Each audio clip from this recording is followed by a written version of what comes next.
Good evening, ladies and gentlemen. It's Tuesday evening. It is 9 o'clock. Time for a Tuesday night blether. But first of all, as always, a little music. Enjoy.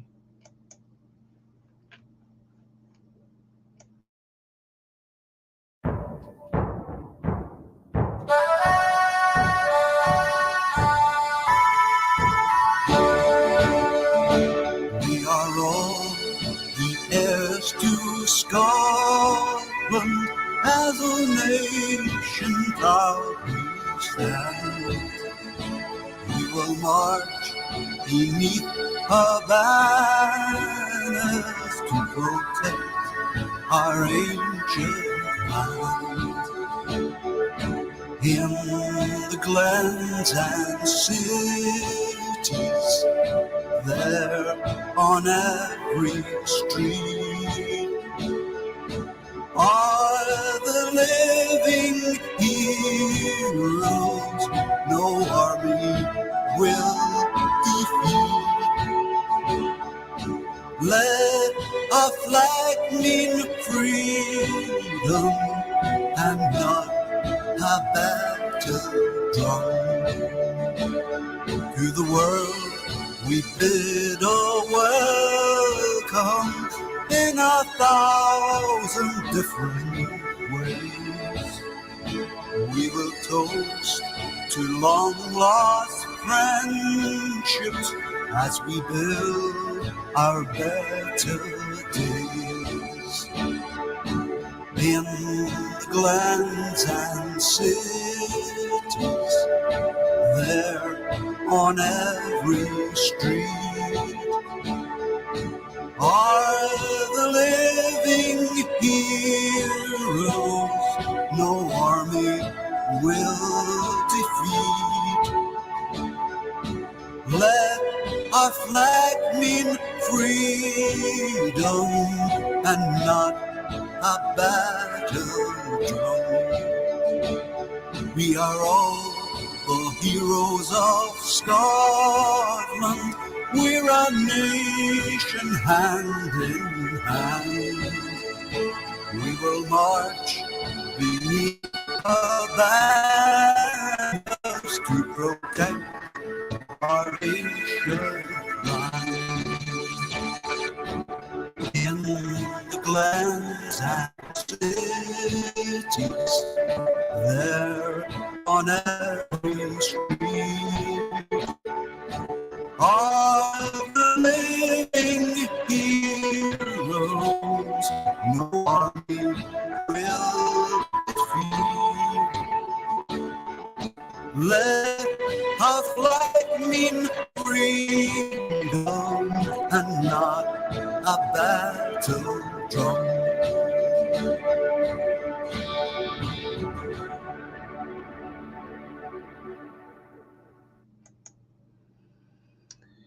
Good evening, folks.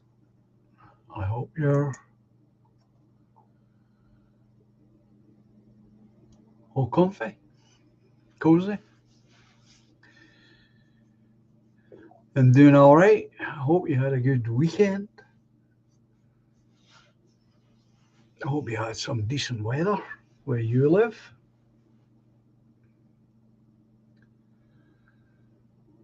Weather was pretty fair here, to be honest. Makes a nice change. Not that I was planning on going anywhere or going very far when it comes to it. So,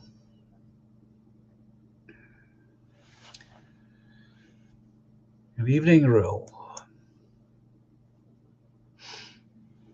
It's amazing how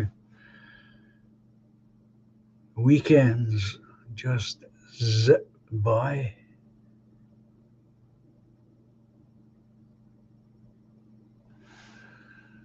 Oh, you're going in for an operation, Will.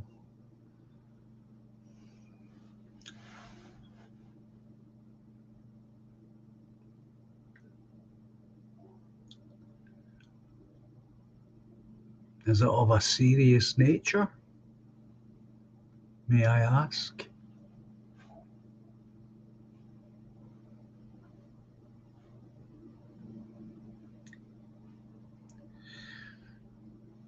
Well, regardless of the operation, if my experiences with hospitals is anything to go by, they won't keep you in any length of time, Roll, that's for sure.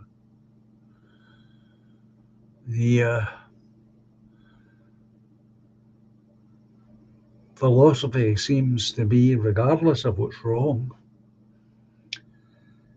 get you in and get you out as quickly as possible.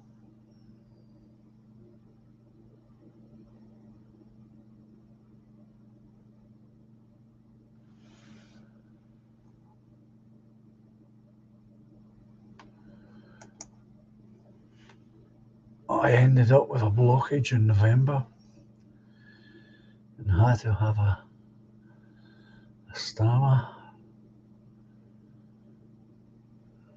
having it reversed. Well, I hope everything goes well for you then tomorrow. I really do. Stammer bag. Not very pleasant, Will, I'm sure. I'm sure it's not very pleasant. Good evening, Steve. Nice to see you here, my friend.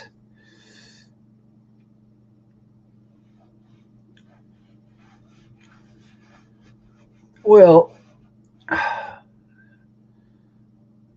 what I would say, Will, is if this is something that keeps you properly functioning or functioning, then that's the important thing, that you're still with us and you're still functioning.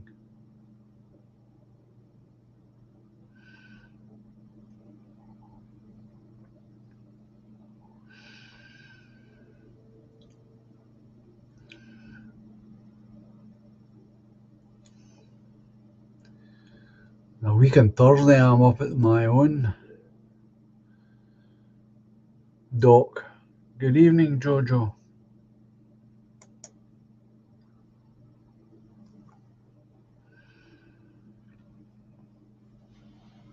That's for a consultation. I've already had my latest uh, scan.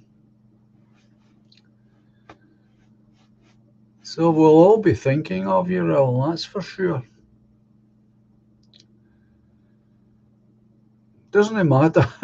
It doesn't really matter how much any of the medical people say, oh, don't worry, it's only routine, it's a routine operation. You know, that only goes so far as to calm you a little bit.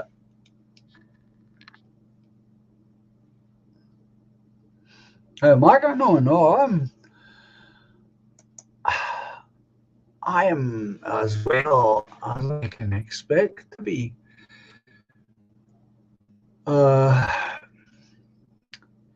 I sit here talking to you, I'm sure that it doesn't look as though there's anything wrong with me. My good lady Laura keeps telling me this. You know, for she's forever saying, you know, for somebody that's got lung cancer, you look bloody healthy. and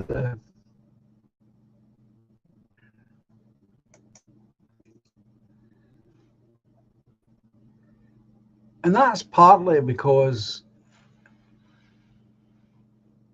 I've tried to do what I said I was going to do, is that with this extra money that I get, I try and buy better quality food. Well, this is what everyone says, Will. I look better. What can I say? I know I've put on weight. I really am struggling at the moment to get into what trousers I have. And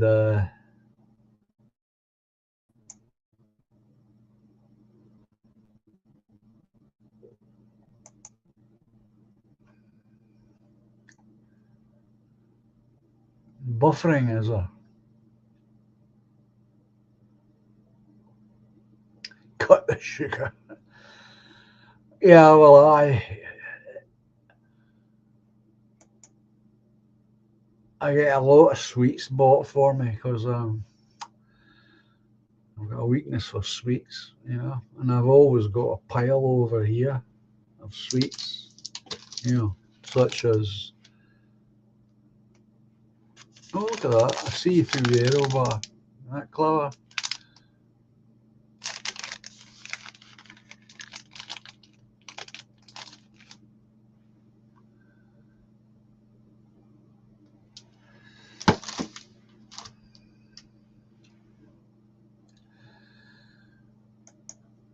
I've read of people getting rid of cancer from completely cutting carbs out.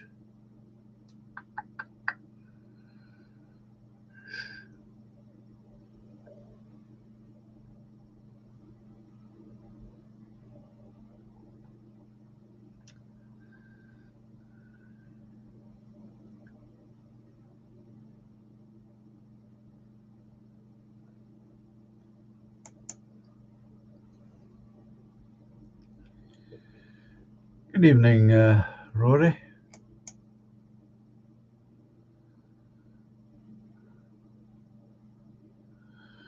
I I've not heard that rule actually, that cancer feeds on sugar. Oh, I'll never go hungry in my body then, that's for sure. My wife went to the dentist this afternoon, says Rory, with a painful tooth. She then went on to give 3 children swimming lessons. She's a good lass. Good for her, Rory. Good for her.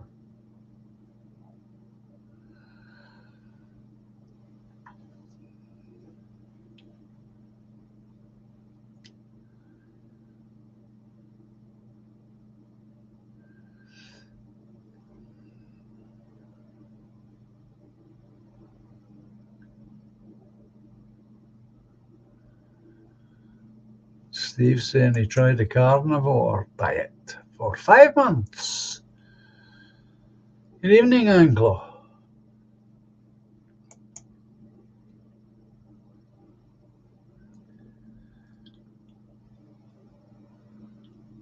Good evening to you.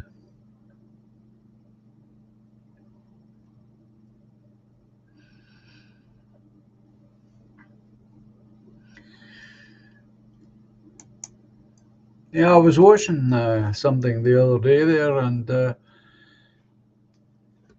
it was they were talking about Solzhenitsyn, the Russian, famous Russian writer, and apparently uh, he had cancer while he was in the camps, the Gulag, and he went to one of the regions of Russia for treatment, and he got rid of it. Apparently, one of the few people I've ever heard got rid of cancer.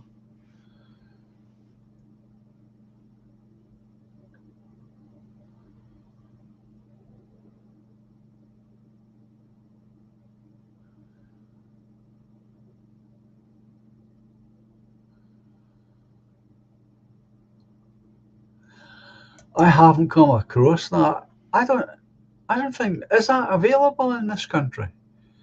The last I heard, that wasn't available 200 years together. That it hadn't been translated. Correct me if I'm wrong, please do. I'd like to read that one.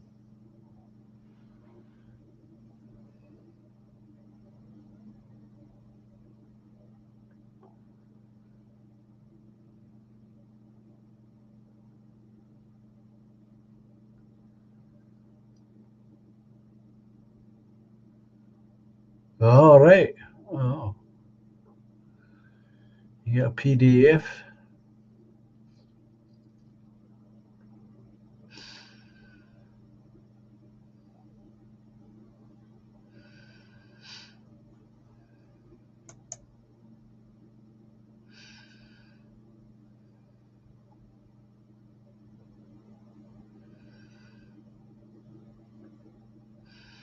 Oh, you've got a PDF, have you, Roll?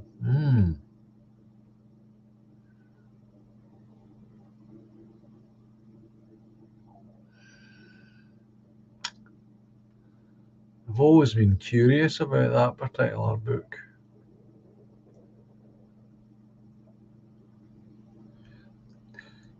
Can understand why it was difficult to get it translated. Good evening, Julia.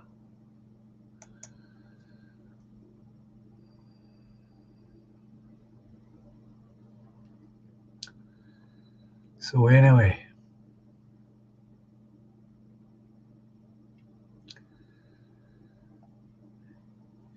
here's a oh, that's for sure. That's for sure. Good evening, Bass. Nice to see you here again, of course.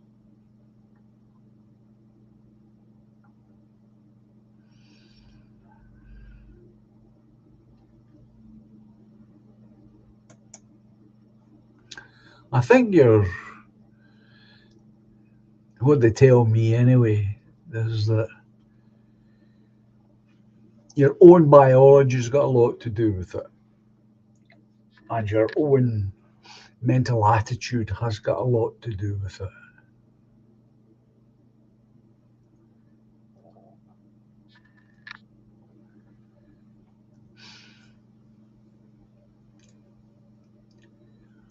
And everyone in the medical side and my friends and relatives tell me that it's a good thing that I'm putting weight on rather than losing weight. Now I understand why they say that, of course. Don't want to become skeletal. It's the last thing I want.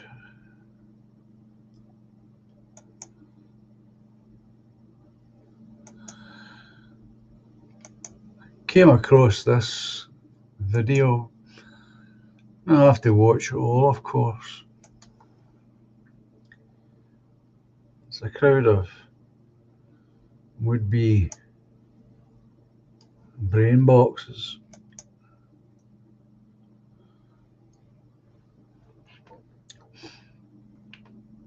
We can watch a bit of it.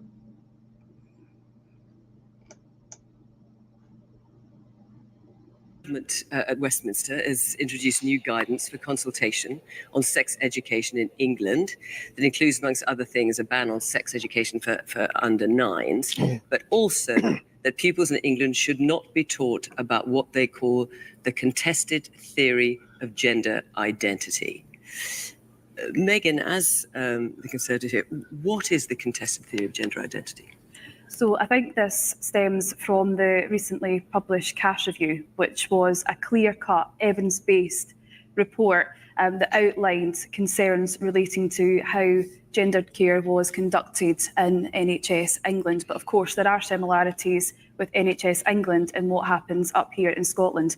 Now, I spent a full week in the Scottish Parliament trying to get Scottish Government ministers to give a statement as to whether they would implement 32 recommendations of the Cash Review so we did gender care better in Scotland. Lag, of course, why not?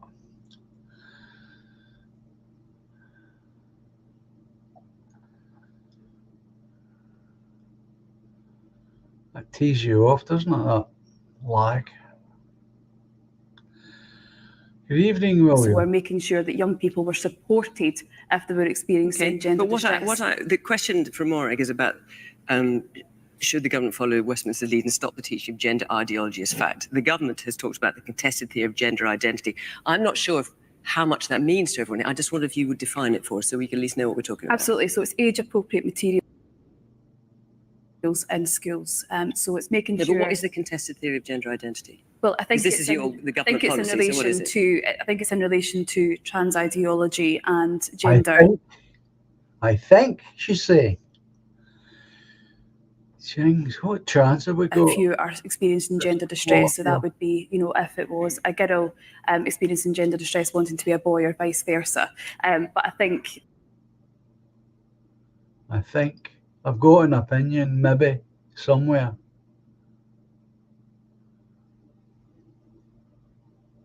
This is a person who is obviously afraid to see the move something. is reasonable. I think we need to be looking at something similar here in Scotland. I think we need to make sure that what we are teaching in our schools is aged-based, so we're not teaching. So do you think Scotland should follow Westminster's lead on this? I do. I do think we need to look at this seriously. And in fact, actually in Parliament this week, I was speaking to families who had. She didn't even answer that question. Just jumped over it. Negative impacts surrounding gender care, and that, of course, extends into our education system. So yes, we absolutely should be looking at this. Okay, so just for those of you who want to know the government's definition of gender identity, the UK government calls it a contested belief. It is a sense a person may have of their own gender, whether male, female, or another category such as non-binary. This may not be the same as their biological sex. Many people do not consider that they or others have a gender identity at all, and they're saying that this is a contested belief.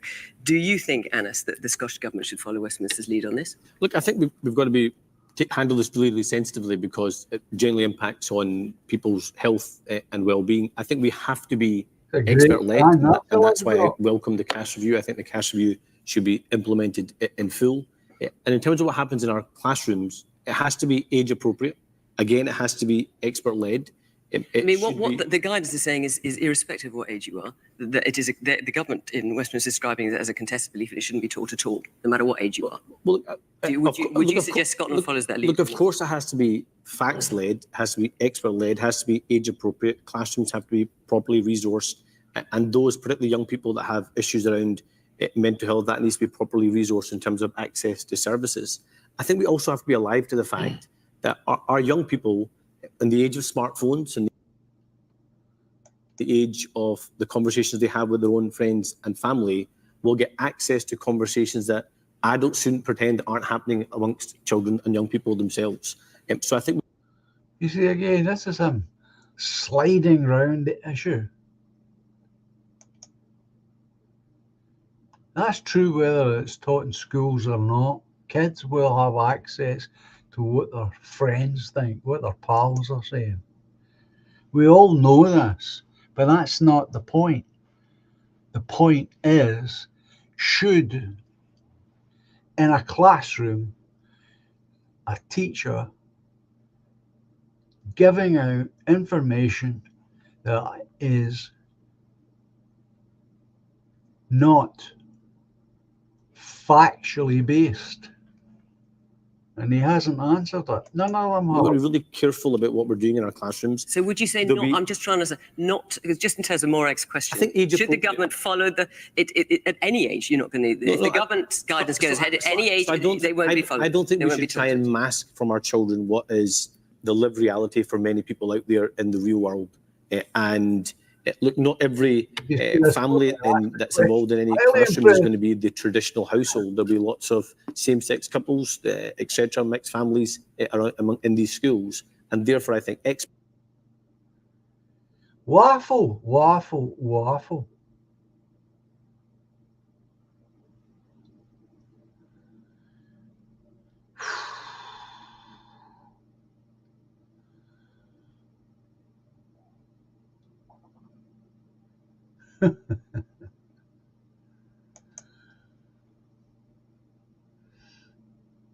expert-led, properly resource the classrooms, and age-appropriate has to be the right way. And actually, crucially, everything that's taught in our schools should be open and accessible to the parents to understand what's happening and what's being taught to their children. I think that is really, really important. Mark, should we just come back to you for a minute? Because again, he hasn't answered the fact that it isn't fact-based. Should it not be a question of, well, we shouldn't be teaching this because it's not factually based? There isn't even a consensus.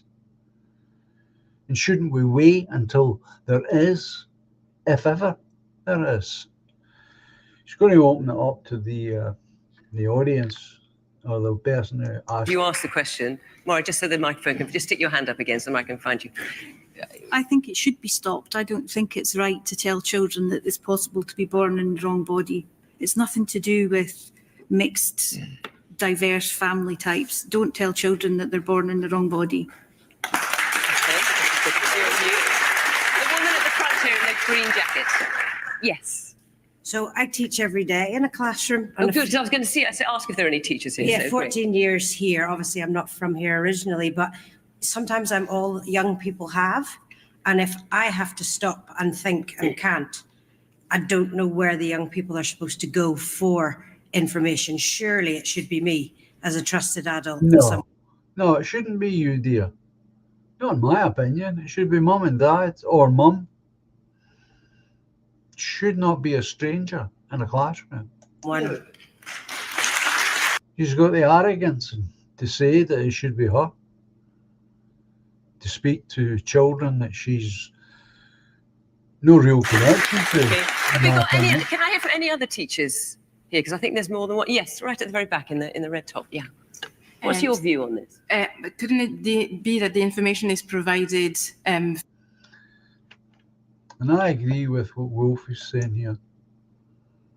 You can't be born in the wrong body. This is nonsense. Of course it's nonsense. We don't live in a science fiction film, you say.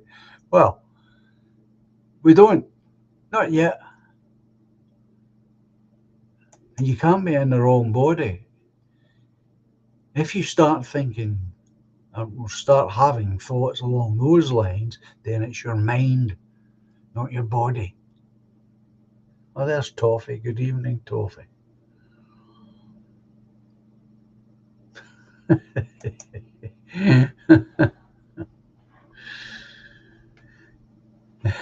Jojo looks like a puppet. Jeez. For the students to have a safe space to discuss it, and that it's made optional because this is a very personal topic that they might want to approach with their family and not necessarily in the wider context of the classroom. They might not be comfortable talking about it in the classroom as well. So couldn't it be that there's a safe space provided within the institutions so that these students or pupils can discuss it if they so wish, but at the same time that parents may have some concern, can maybe opt out of those types of sessions, informational sessions? Okay, so have it optional, as you say. I mean, Ian, I was listening to to Gillian Keegan, the Education Secretary down in Westminster. She's talking only about England, and Stephen, I'll come to you because I know there's a review happening here in Scotland as well. And she was asking what evidence is there that this is a problem. She said, well, I've seen education information that's talked about 72 genders and children are asked to place themselves on that spectrum. I've not seen that, but she was saying that she had. Steve, what's this you're saying? My son was off school ill the week before half term. The school teacher turned up on his mother's doorstep to check she wasn't lying about his illness. Just as well, they didn't turn up at my doorstep. You sure got me on the brink of cursing with that kind of nonsense. How dare they? What audacity to come to somebody's house. Don't they realise that you can withdraw your child from state education anytime you like? It's not a prison camp. Well, not yet.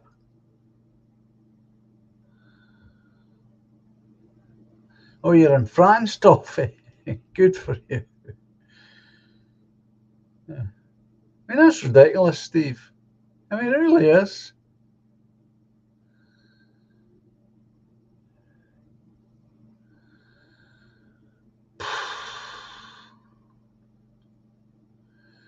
Oh, it's more than an overreach, Will. It really is.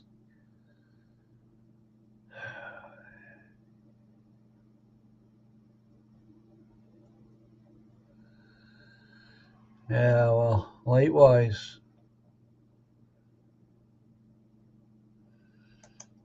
You know, my sister's two kids were in primary school.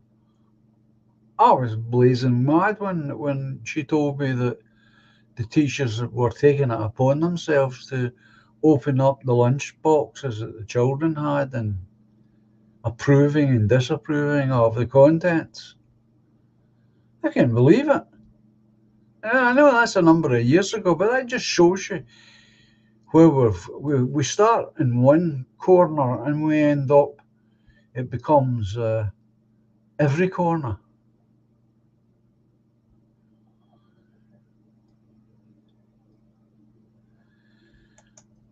Well, you're right, Will.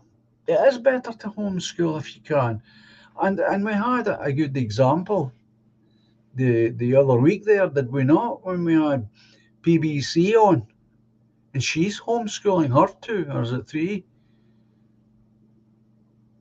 And she seems to be doing all right. She doesn't have a university degree because you don't need one.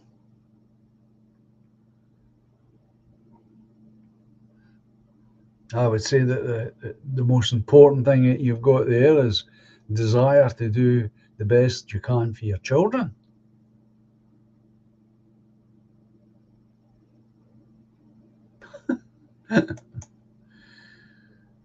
Most of them can't even add up these days, says Rory.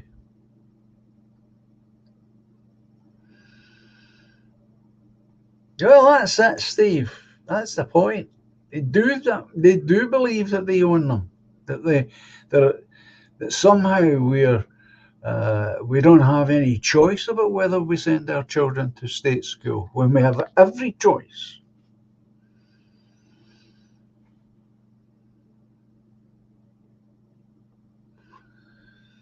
Yeah, I do have a good time, Toffee, while you're abroad.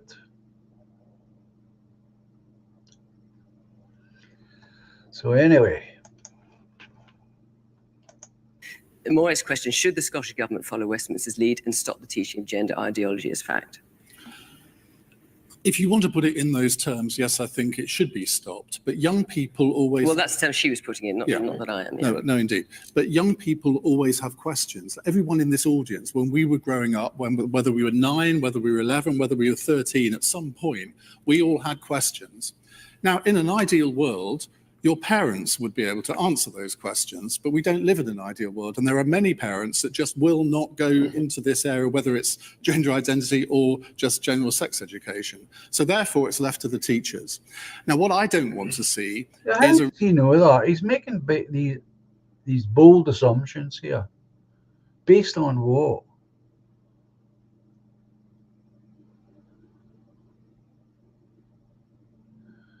Oh dear, Toffee. 36. A repeat of what happened in 1988 when Section 28 was brought in, and teachers weren't even allowed to mention the word homosexuality. And we don't want that to be here. If young people have got questions about gender identity or they have personal issues, then they should be able to approach a teacher like the lady in the front row for advice. Or I think the government's not necessarily suggesting that wouldn't happen, but they're saying it shouldn't be taught. That's what they're saying. Right. Agreed. Well, I think it's if I was a teacher, I wouldn't find that very acceptable. And the problem here, in part with sex education in general, is that governments are always... Well, folks, when I speak to my friend who has spent his entire adult life in front of the classroom children, he now runs, he's a faculty head now, which means He's in charge of 3 different departments. So he's got a lot of responsibility. And he tells me differently from what this plonker's saying. He tells me that teachers don't want this responsibility. They don't think they should have it. They believe, like myself, and probably most of you, that the responsibility for sex education belongs firmly in the home.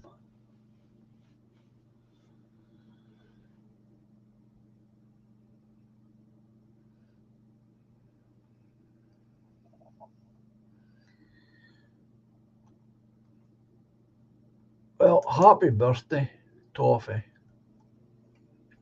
I mean that. 36. I remember when I was 36. A long time ago now, my friend.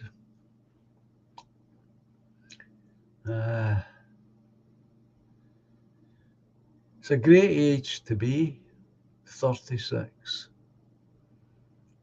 Really is. So you make the most of your time. I'm sure you will. Don't waste it. As I'm sure you already know, Toffee, it flies by far too quickly. Well, see this plonker out. Let's hear what he's got to say. Is years behind developments. So when you and I were at school, pornography would be a sort of dirty magazine. You couldn't watch it on a phone or anything. But we know that 8-year-olds, was it 50% of 9-year-olds have actually seen a pornographic film? I mean, that's horrific. So therefore, if you... I know, he's right on that. But why is no one doing anything about that? Why has it become acceptable for young people, children, to have mobile phones in the first place? I mean, I've heard all these nonsensical arguments about, that keeps them safe and all this carry on. I've heard these arguments over the years about other things. It's never protected anyone.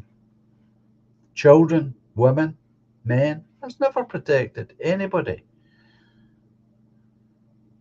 But it's always the same excuses used for the sale of such gadgets to children. Now, I know you can't keep kids away from these gadgets. I'm not suggesting, we even try it. But surely the parents have got some responsibility.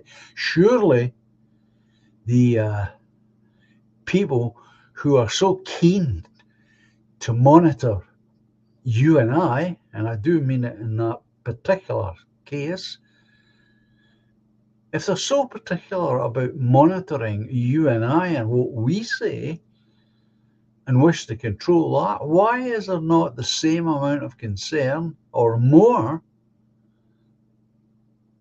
for what children have access to? And as far as I'm concerned, folks, these youngsters are still children. You try and sweep this under the carpet. No, we're getting back. And say 9-year-olds shouldn't actually be taught that this is wrong in school. I think that's a problem, but there is a solution. And I don't want to see young people today experience what I did in school, where you have the head of needlework and the head of geography doing the sex education. Neither of them wanted to do it. Neither of them really knew anything about it. And all we learned was that Mr. I better not mention his name. I can't wait to hear what you're going to say next. Well, all he would talk to us about was the fact that he would have sex with his wife every Saturday night. Oh, my goodness. That was your teacher? Yeah. And this was the level of sex education in 1978. I think we've heard enough here, folks. I'm not going to spend the whole night listening to this. But I thought it was interesting enough to get a flavour of the discussion, so-called, that goes on in Scotland rather than Westminster. And you can see it's as banal, useless, as what Westminster's so-called discussions are. just the level is just, I just find it totally frustrating. I do. I find the level of and quality of discussion pathetic, absolutely pathetic.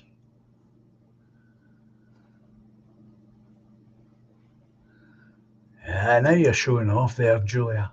I can still do simultaneous and quadratic equations. I used to be able to do that in my head. Kids nowadays think that mathematics is a swear word. And there's poor Toffee heading for his 36th birthday tomorrow. And I do mean it. I do wish you well, Toffee. It's not the end of the world, my friend. Might seem it. I know it probably seemed that way when I was that age. Yeah. Here to that one, Real. I wish I was.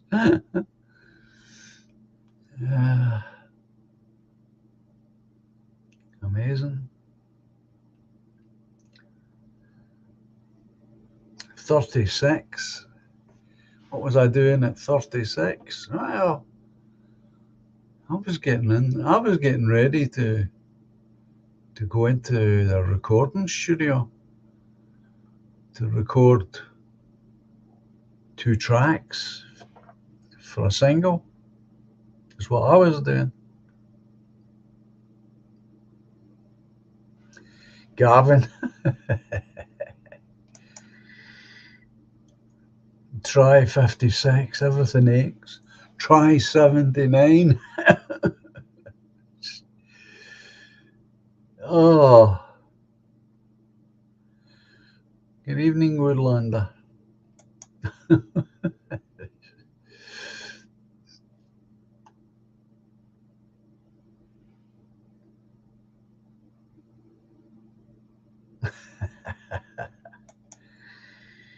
I was 36 once, says Wolfie. Everything was black. Everything was in black and white back then. Ah.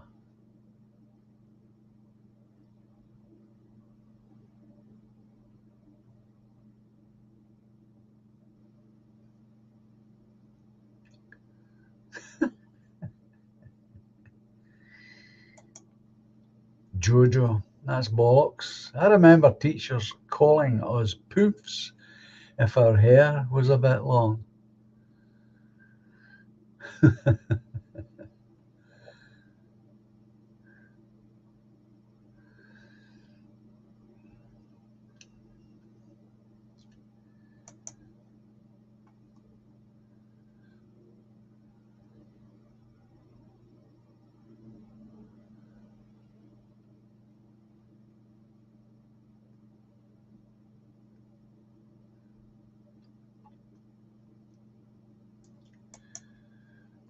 Ludwig, I know you're not talking to me directly. Was helping my niece, 14-year-old, with her maths homework. Couldn't believe how poor her basic numerical understanding was, but she was very outspoken about white privilege. Yeah.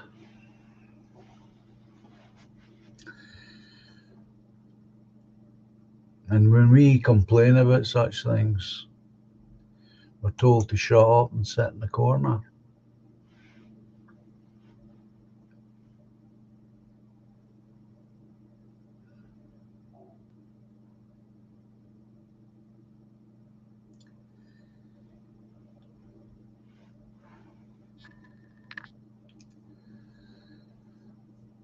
You're on the 11th, Julia.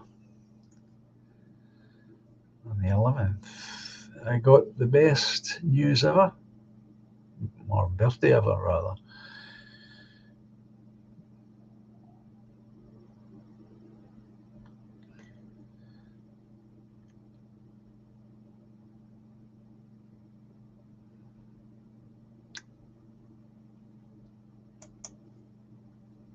Now,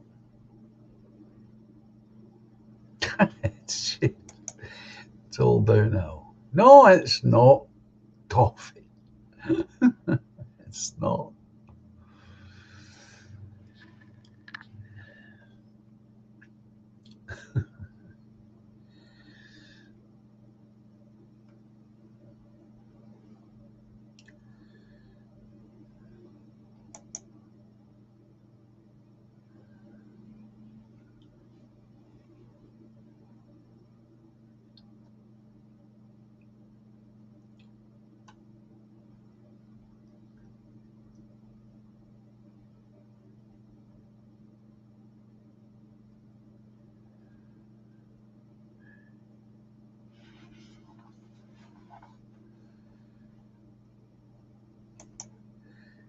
Past 45, says Will.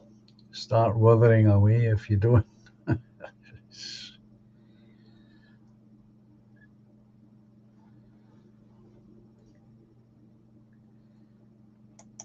Steve saying kids shouldn't have internet phones.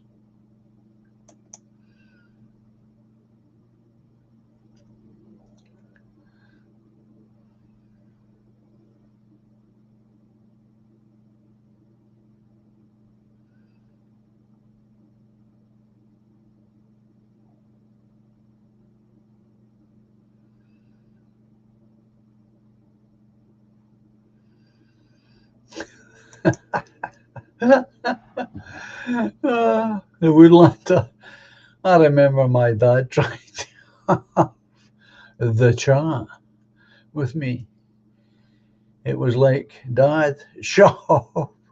Really? I've known this stuff since I was 11. I'm 25 with 2 kids.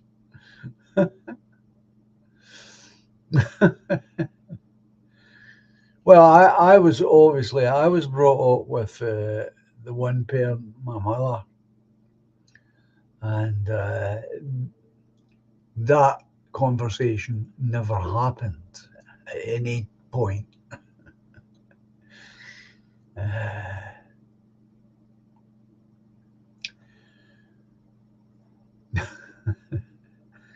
In fact, when I got to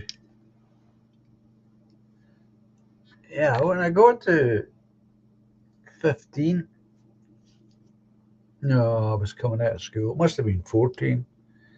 I was coming out when I was getting to about 14, somewhere between 14 and 15, I think it was. She came in one day and she put a box on the table for me. She said, "That's for you." Oh, what's that?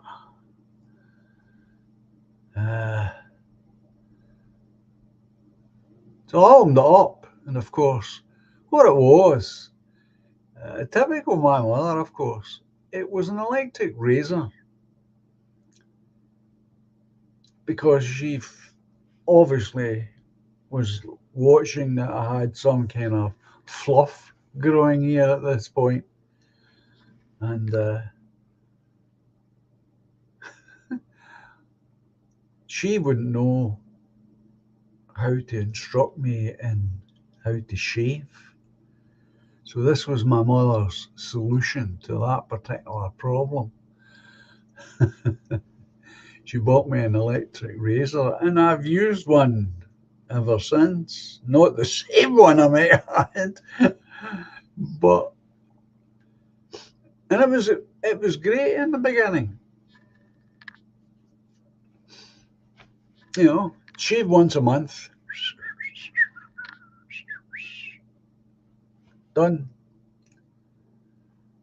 But and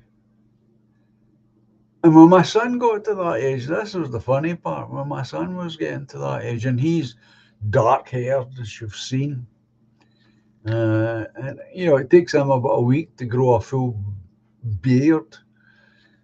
And as I say, when he got to that age, 14 or thereabouts, I said, you want me to help you with the shaving, son? He says, nah, never mind, Dad, you're not very good at it.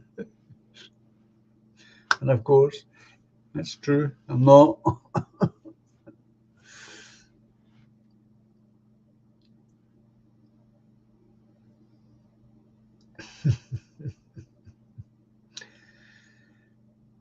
Yeah, it's not. I don't think it can be good for the development of children's minds, as Wolfie is saying. I agree with that. I don't think it is. Can't be. And the fact that they have unrestricted access is just, outrageous in my opinion.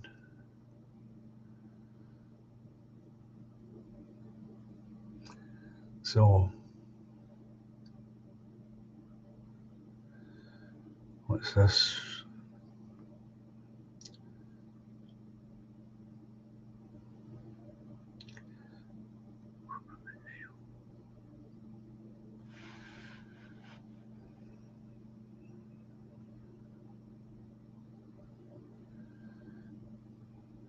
Have I missed something?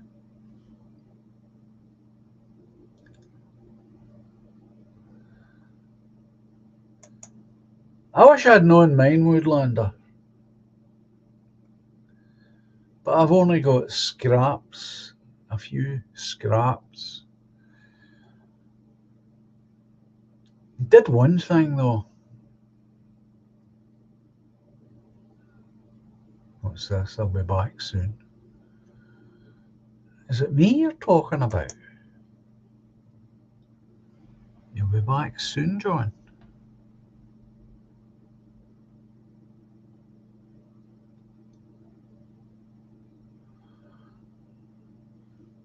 Oh, you're having problems with the stream? Is that what it is?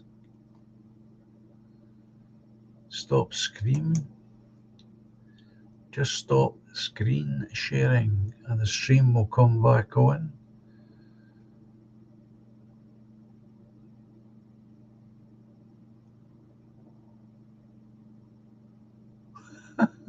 Jews go.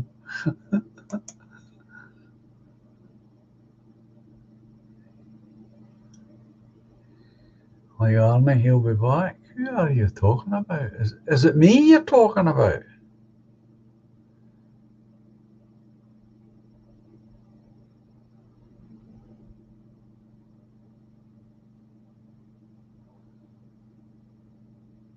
I don't know what's happened either, Gavin.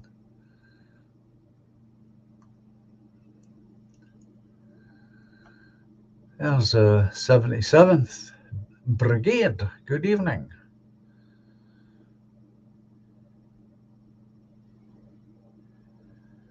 Who are we talking about here?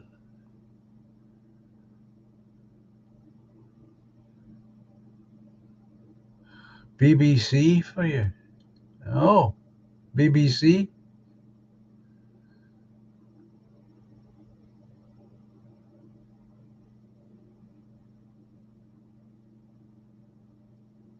I didn't know that. No, I never noticed. I didn't realise I was out. You're not allowed to use their videos. Well, I'm glad I'm back, folks. I didn't realise I was going. Jeez, oh.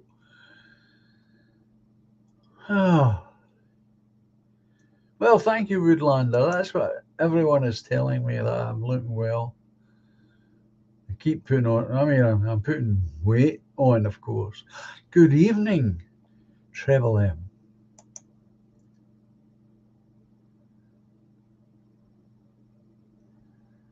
Good evening. I didn't.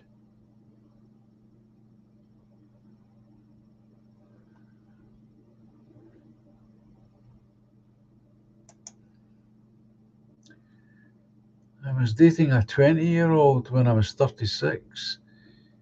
It's why I look old. It's why I look so old now.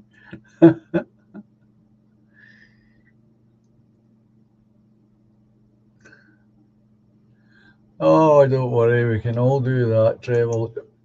It's part of the aging process.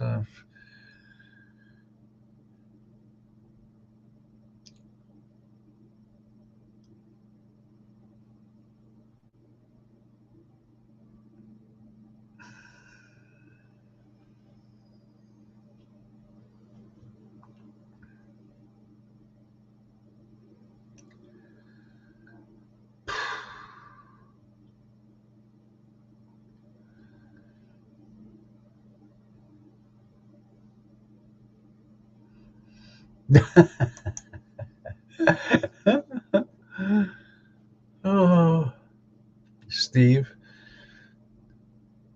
my foot's gone to sleep and the rest of me wants to catch up. I tell you.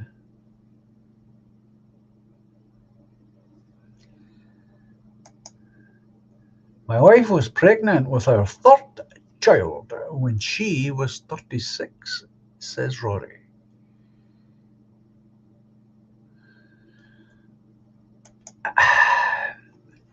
Listen, guys,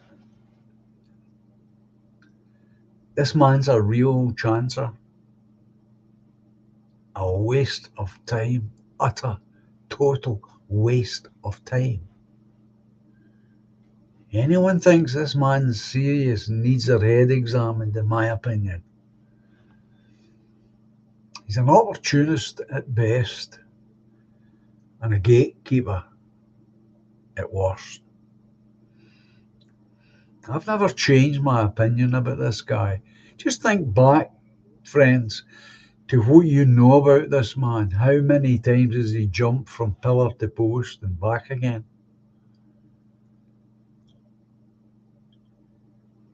He doesn't have any principles that he holds on to.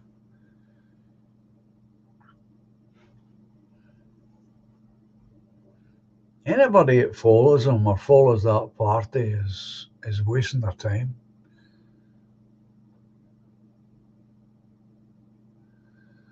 I think that must have been it. I think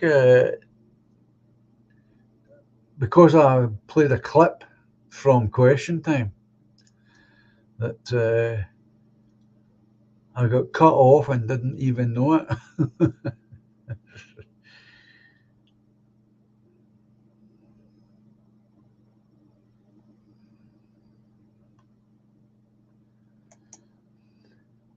I get caught.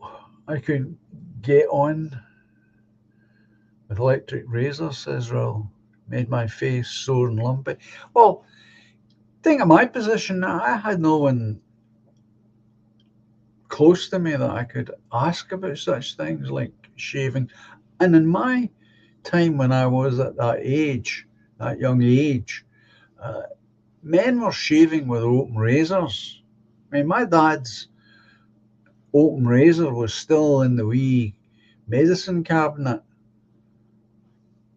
along with his shaving gear. You know, the little stubby brush and the cream that you put on your face. It'd been lying there, obviously, all the years that he, since he had died. But there was no one else I could ask. I mean, who was who was going to show me how to shave? It wasn't even my thoughts. I mean, I didn't even think about it. It was my mother, obviously.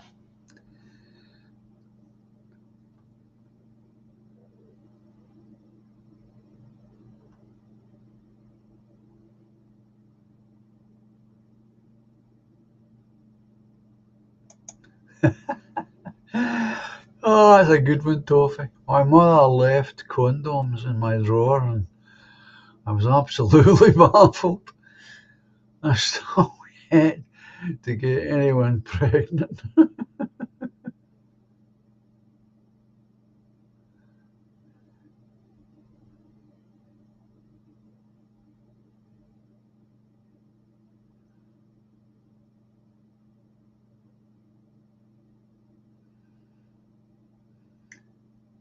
Yeah, I'm going to ask then. Steve, type me a message. Tell me the stream is running.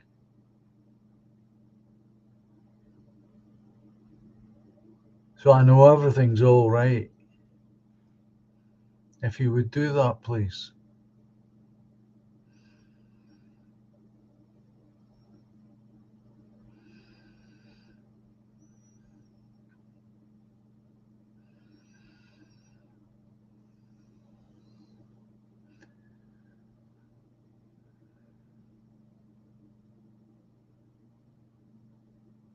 Right, thank you, Ro. That's what I kind of pieced that together. Why it went down, I've no idea.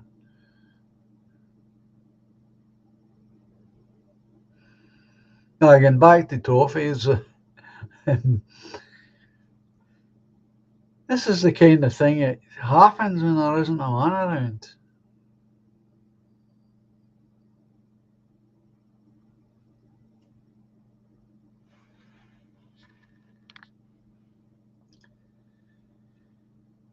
Mums do their best.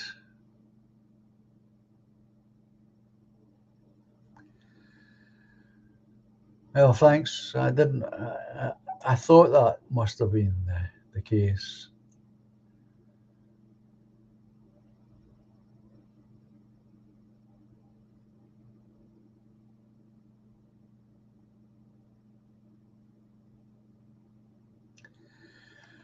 Thank you, Steve.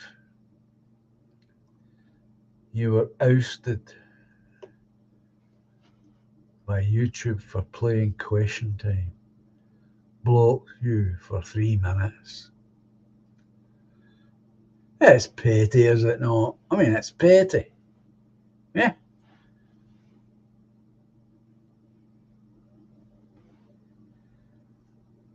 Bloody petty.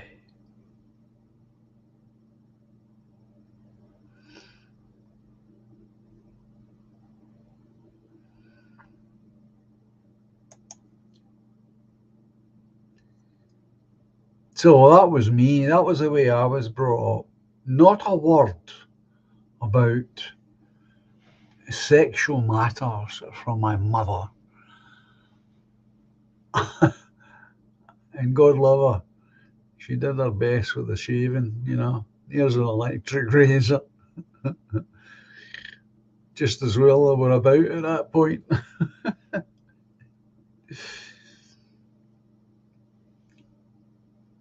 Just as well I had my friend Jerry.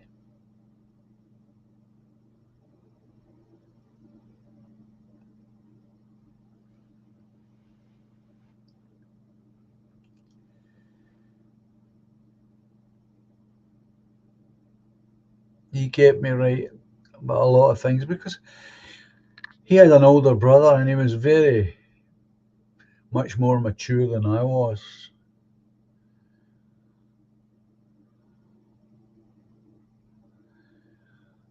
Now you see, that's the problem, Toffee. My son's at least 10 years older than you, and that's his problem. That's a problem for anybody in this day and age, man or woman. Your tradition, if you've got any kind of traditional values at all, you're in deep trouble.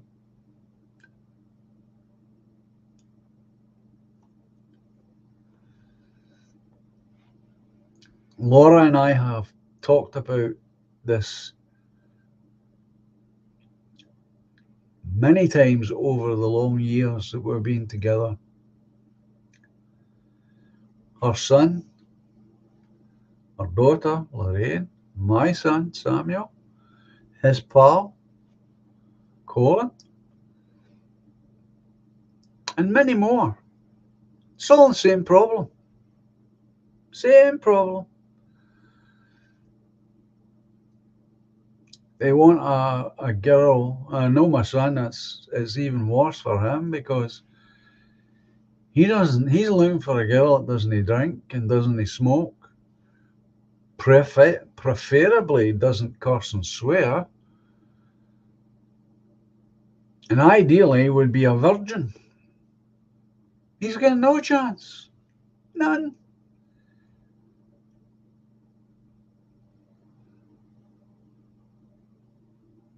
No, I say no, that's not true. There's got to be at least one girl that would fit some of that.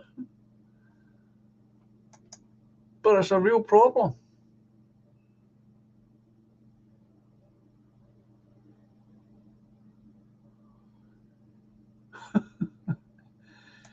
It's everywhere, Toffee. It's everywhere. Don't think it's you or anything to do with you and your background or how you live or what attitude you've got, whether you're a nationalist or not. It's got nothing to do with any of that. And it's everywhere. It's part of what's wrong with society. It's part of what needs to be fixed.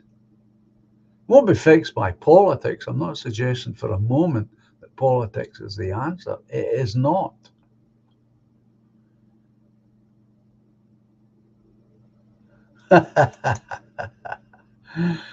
Oh.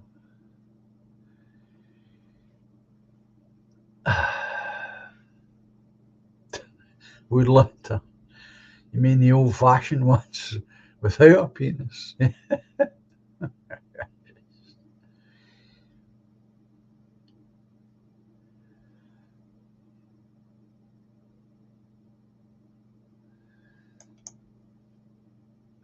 It's a huge, huge social problem.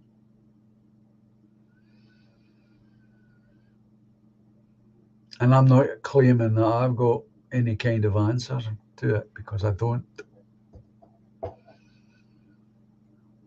I see it all around me, and I've seen it all around me for a long, long time now.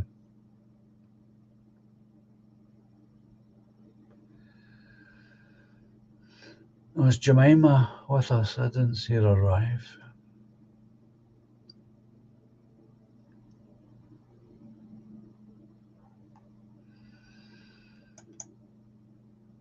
My mum had 3 kids by the age of 23, bless her, says Steve. Well, my mother would have had more children had my father had the health and lived, of course, but that wasn't to be.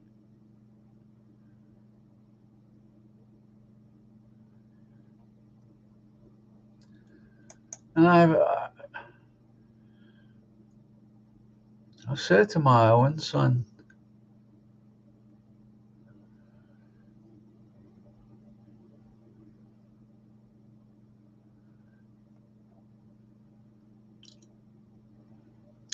there are far worse things in this life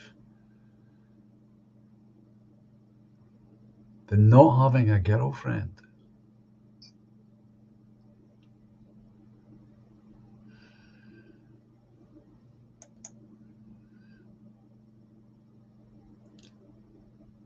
Toffee saying, the good old days when birds' willies were bigger than your own, weren't bigger than your own.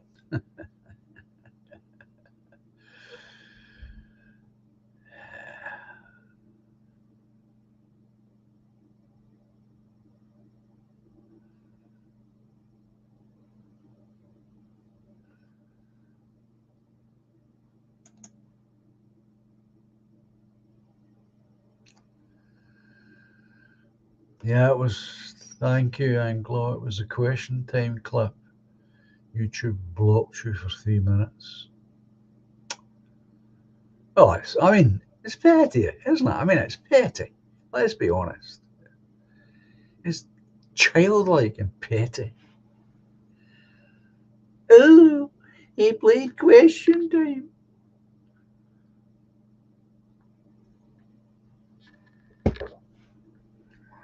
Not the fact that we were criticising it, just the fact that we were using it.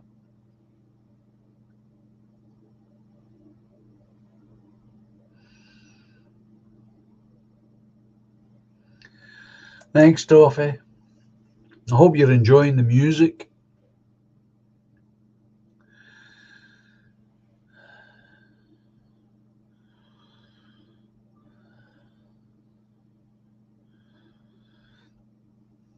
That is so correct. Condoms are a form of contraception.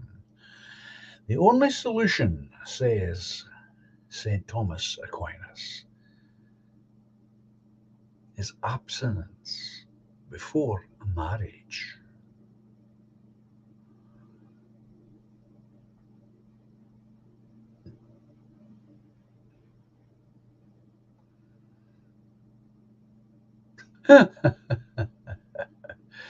Thanks, William.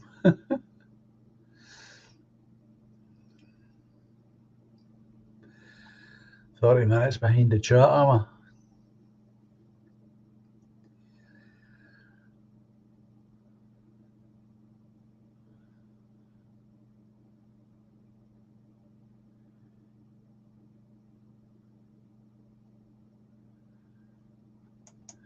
That's the kind of that's the kind of comments that Laura would get. Again, universal.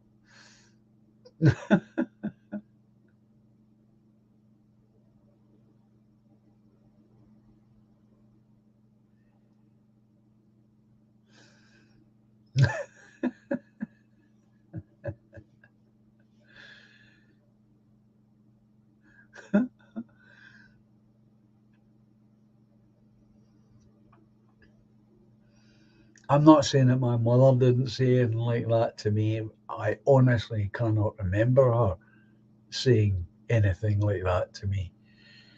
My mother was so easily embarrassed about such matters.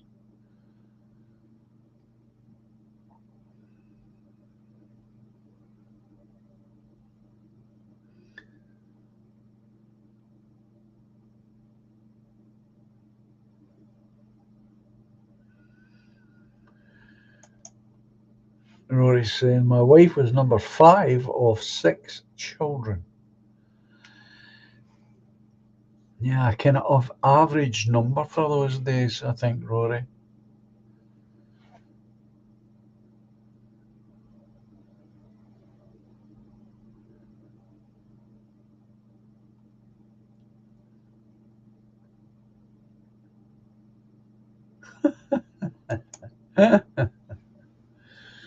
My mother threatens my life at least once a week.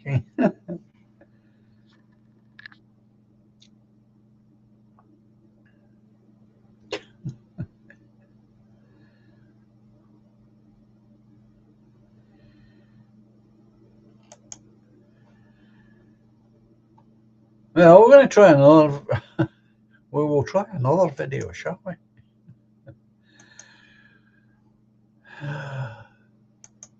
This is not the BBC, thankfully. He calls himself Old Geezer. All right. I've got 2 reasons for bringing this on.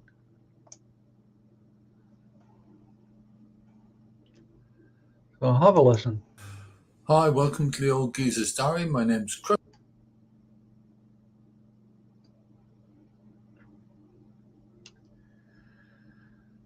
Oh dear, oh dear, oh dear. Didn't get very far, did it?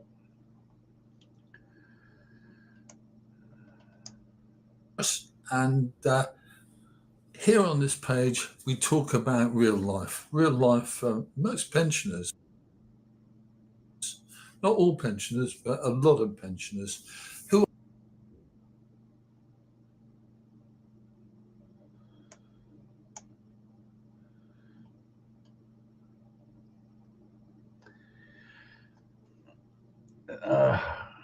I'm not going to suffer this for very long, to be honest, folks.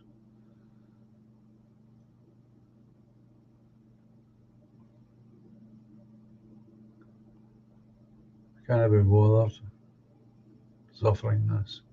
I brought it on because he's got the chart for pensions, but mainly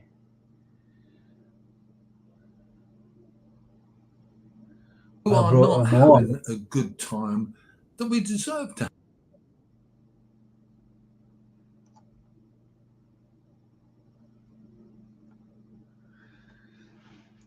I think he's part of the problem. People like this man. I think he's part of the problem. He only sees 2 solutions. Well, one solution. So most of us worked all our lives. We've saved what we can. We've got a pension from the state. And for many, many pensioners, life is a grind. life is a pain because they don't have enough money to even live decently, let alone live well. So, what are we going to start off by saying? We're going to do two things today. One is we're going to look at our position in the world of pensions, what we get and what we should maybe get. And the other thing we're going to look at is what people have said to us over the last week or so since we did our original video on Tuesday. If you haven't seen it, there's a little thing just down there to show you where it is. Have a look. I'll fast forward. As far as pension is concerned, across Europe, mostly, living expenses seem to be pretty well the same. Living expenses run at about, for a single one-off person, living expenses run at about 800 quid plus things like rent. They don't include the rent. Why? I do not know.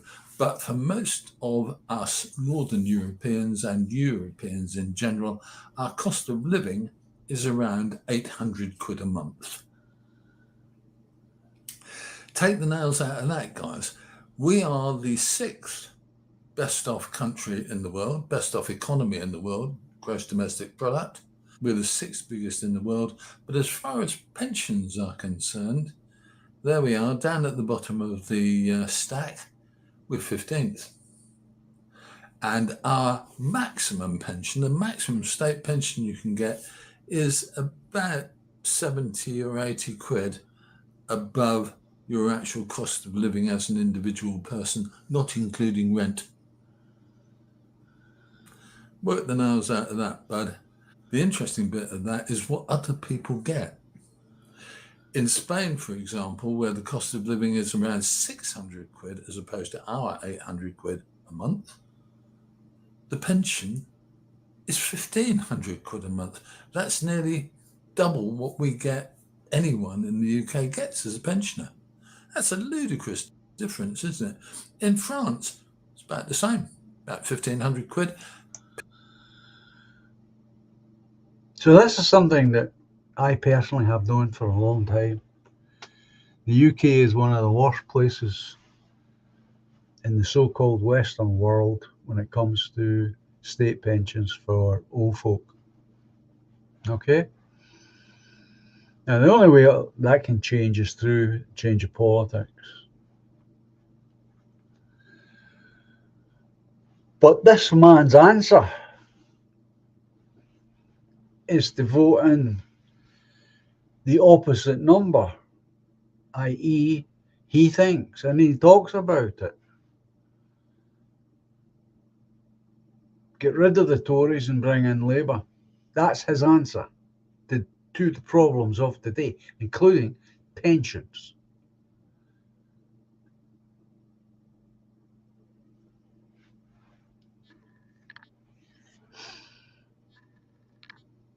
I'm not ignoring the conversation that's going on in the chat.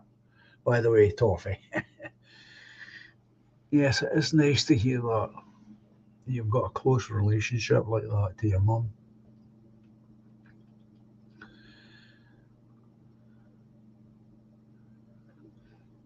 Yeah, out of the fire, the frying pan into the fire, Ludwig. And that's the other reason that I brought this particular chat on. Now, I've watched a couple of videos on his channel. He's got a much well-supported channel, much bigger channel than I've got. Not that that's a competition, because it's not. And he says himself that he's doing okay.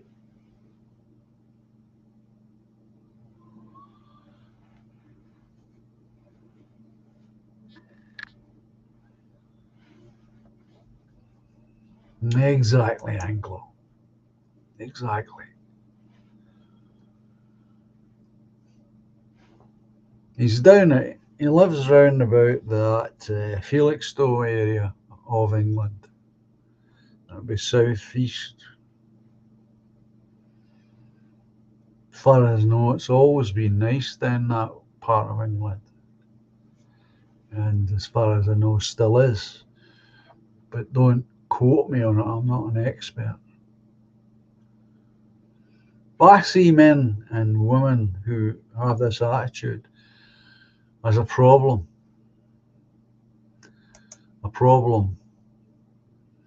for people like ourselves.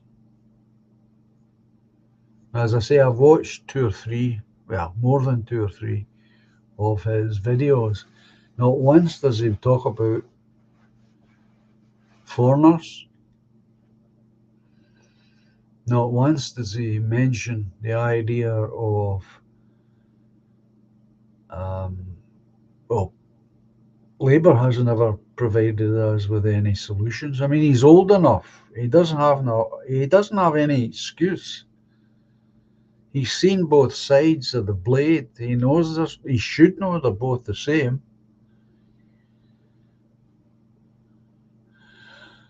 All right, Steve. I don't know anything about that area of England at all.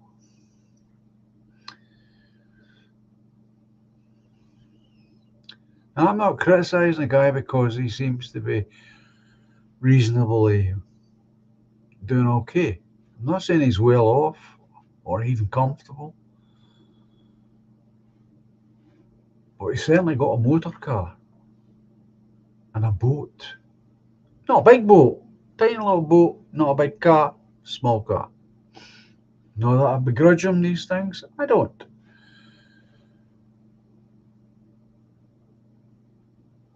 But I just find it staggering. It staggers my mind, folks, I'm going to be honest, that a man his age, who is obviously not a Tory, after living the length of time he's lived, he's younger than I am. He's in his 60s, but he's younger.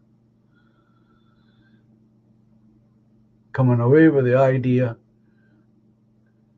that Labour Party are the answer to our problems is just a huge problem for our party and people like us and people who are worse off than I am.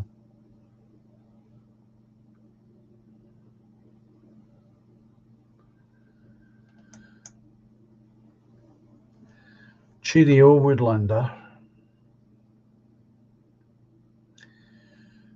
Thank you for being here, as always.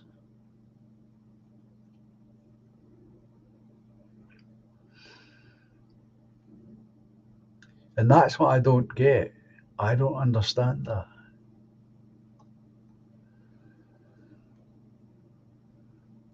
It's like I see and have met throughout my life various working class people.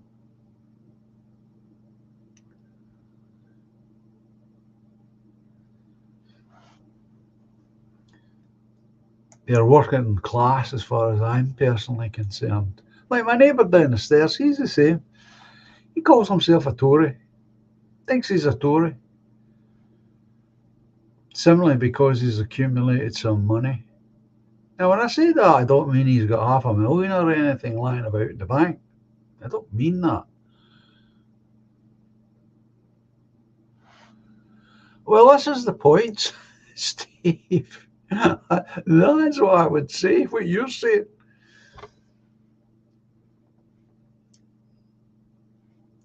Well, I know you don't have it easy. You don't have it easy. I know that, Steve. I do know that. And you're not alone.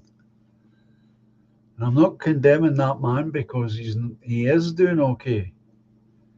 I just don't get it. I don't know what creates that mindset.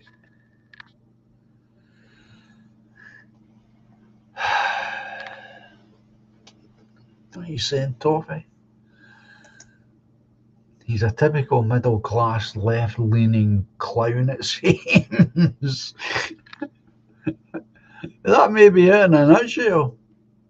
It just might be it in a nutshell, Toffee. I don't know. But I see that as our political problem, is how do you change people like him. And he'll represent quite a number of folk too, I should think. He's not alone.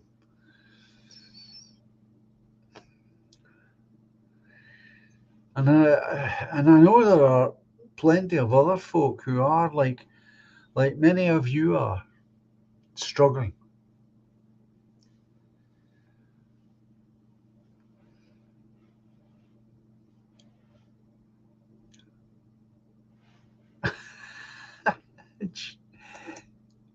And I think you're right about that as well, Stephen. I think in one of the videos that I watched, he did mention The Guardian.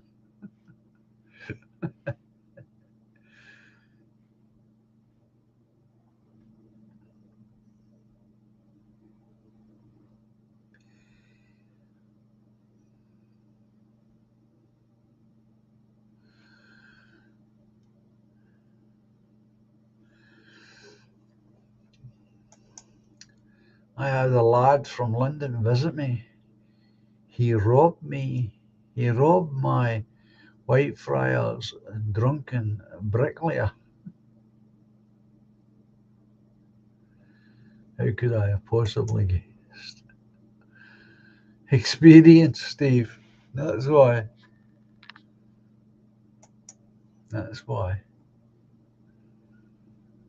I just thought, I've always been puzzled by this. How can working class people, how can they convince themselves that they're not working class, that they're Tories, middle class, I suppose? I don't get it. I don't get it at all. But I see it as being a problem.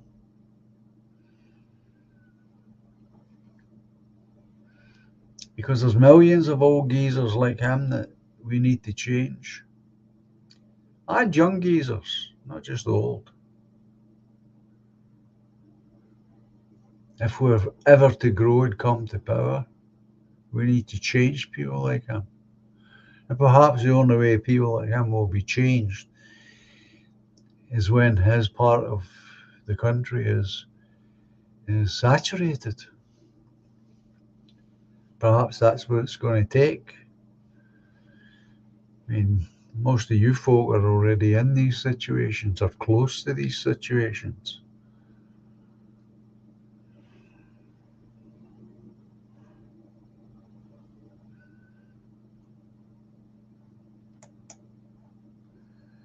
Gavin is saying F, working class, they're druggies and thieves.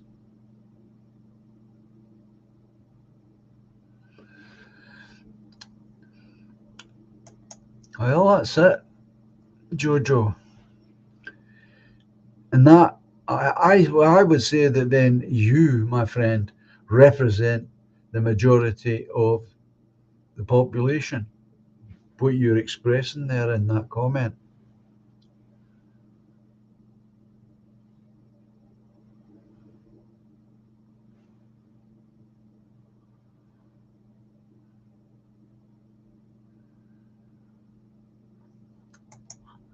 I'm not impressed, Uncle. I'm not impressed. This guy's in the pocket of the Jews. That's it. He's a puppet for them. What is he? Where does he go with this? Where is he ever going with it? I mean, he's got this ability to bring in crowds of people on the streets, potentially to get their heads knocked in. But leaving that aspect of it aside, where does it lead? It doesn't lead anywhere. That's why I don't support it, and the fact that he's in the pocket of the Israelis, I suppose I need to use that word.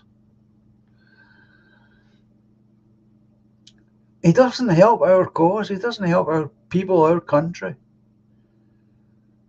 by anything that he does.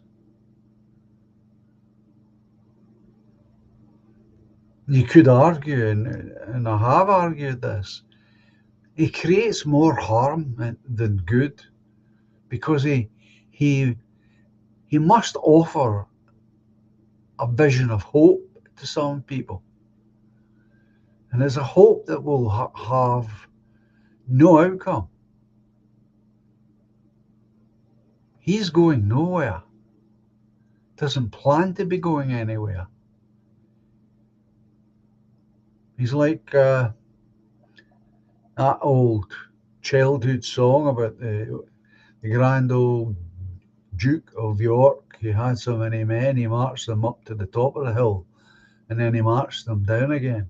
That's the way I see Tommy Robinson.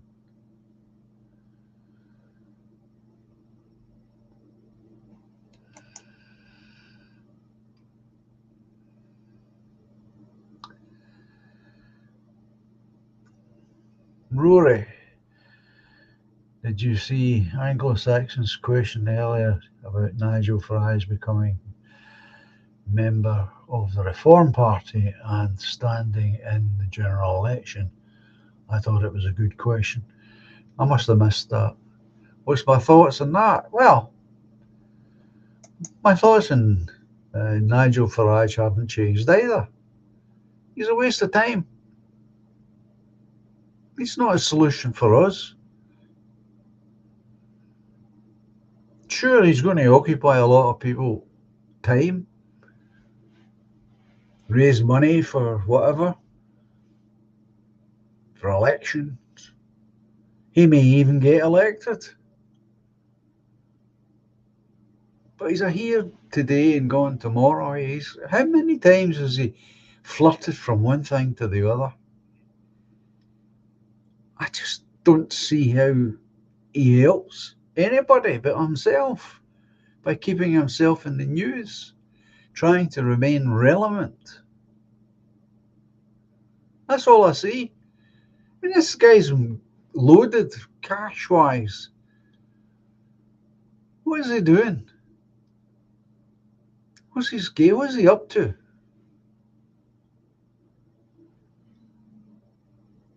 What's his point? What's his purpose? What is he aiming for? We all know what we're aiming for. As little chance as I've got of getting political power, at least I know what I'm after. I know why I'm in the game. I may never achieve it, probably won't, but I know why I'm here and what I'm striving for. That and my whole life has not changed. Never has. This character, like that, the other Ian, Tommy Robinson, to me they're out of the same basket. Waste of time.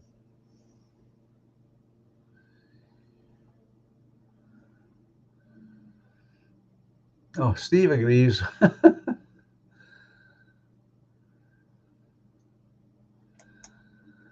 Toffee, start here. Liverpool is a prime example, entirely working class. The Labour Party openly have contempt for us and see us as an easy vote, yet we still vote them en masse. You're right, Toffee. Again, absolutely spot on with these analysis. Couldn't disagree with one aspect of it. 100%, says Steve. Thank you. Jojo saying it was all about promoting his new film, Stash documentary.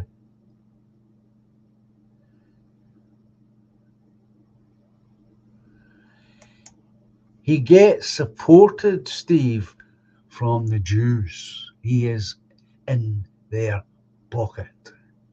Has been for a long time. I'm sorry to say, that man could have been. That line from On the Waterfront, I could have been a contender. Well, he could have been a contender.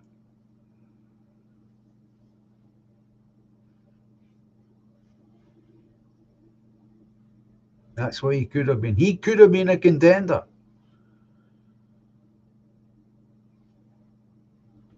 But he had a price tag. Don't know what the price tag was, but it was paid because he was bought and paid for. It is a waste. He was a contender. The very first time I saw him, I wasn't that long on YouTube when he began his popularity rise. And I thought, is this the guy? Is this the man from the working class that I've always spoken about? No, he's not. He's not, it never was. But he could have been a contender.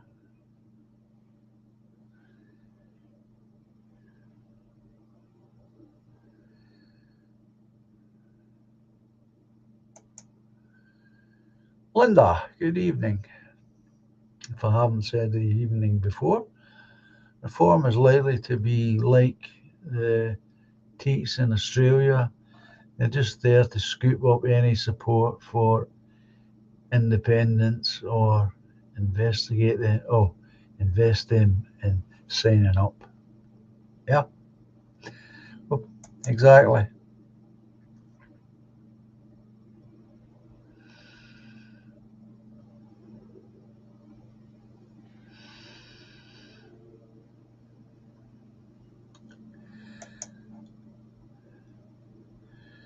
Middle class where I live are Labour supporters.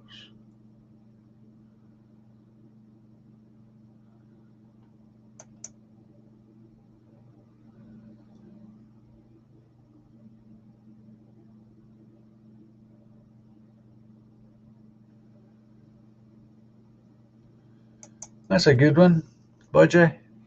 That song would just suit him fine. The both of them.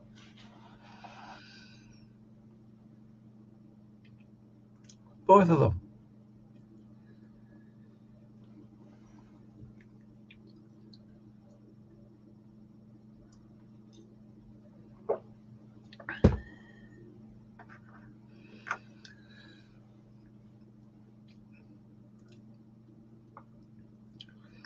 And don't think for a moment that I'm not aware of the fact that I have never been put to the test myself.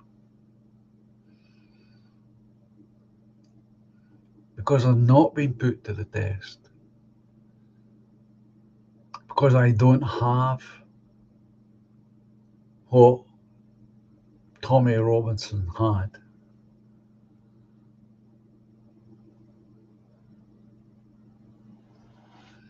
So I have not been put to the test, and unlikely that I ever would be put to the test.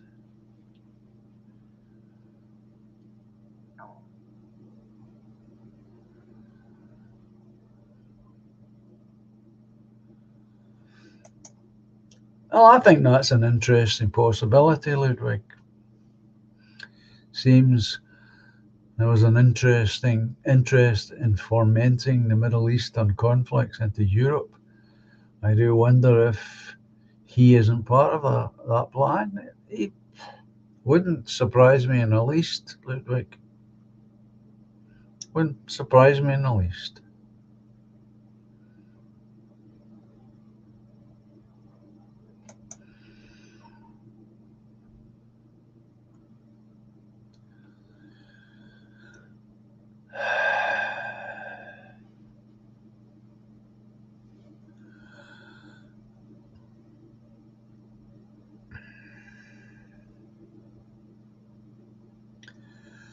So anyway,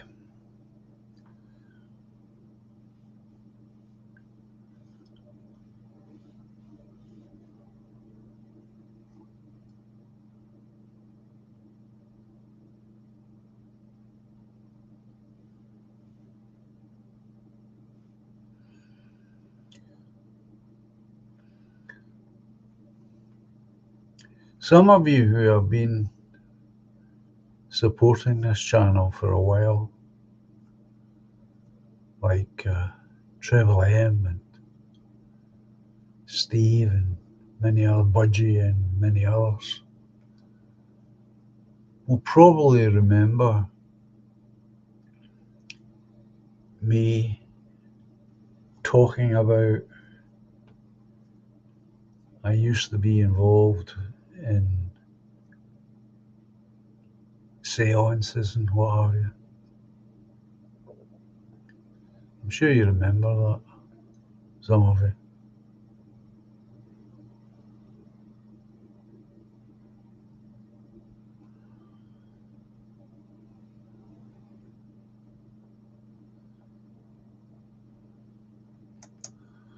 Well, that's an easy question to answer, Rory. I understand it, Farage. Yeah, it was. Farage was covered with a milkshake from McDonald's, banana, apparently. Rory wants to know if I had a choice and I was going to be milkshaked. What flavour would I prefer? Well, that's easy. It's an easy peasy question, that one. That would be strawberry, of course. That would be strawberry. Like strawberry.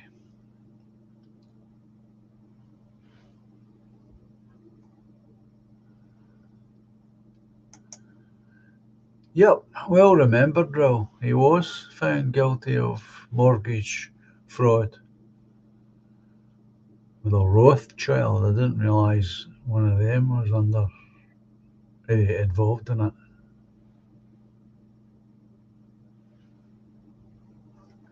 No, I wasn't a Satanist.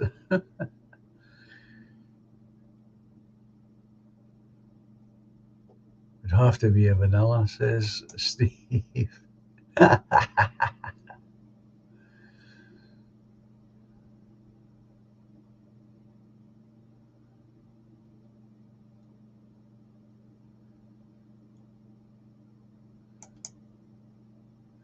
A photograph of Farage and said, milkshake girl, a sense of mers, says Toffee. They seem to be friends. But you would go for toffee chocolate every time. I like chocolate. It's not I don't.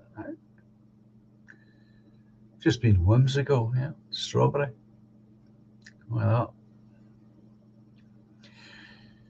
Yeah, well, I'm bringing this back up again because I came across this video. Now, I know it's not news as such, but because I was involved in this, and I know the person and people that they're talking about, because I was, as I say, involved with them.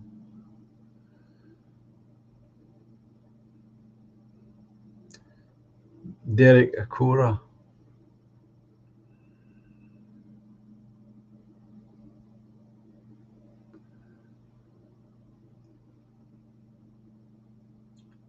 I know he's dead now.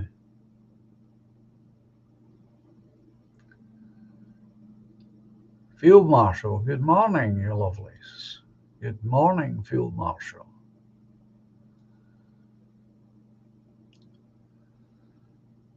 Have a quick listen to this. So I'm not gonna lie, there was a time when I enjoyed Most Haunted. I didn't watch all seasons or all episodes or whatever, but the occasional episode of Most Haunted was absolutely fine. It's a nostalgic thing for me at this point. If you don't remember what Most Haunted is, it was this kind of awful Brit. And there's the photograph of him in the background.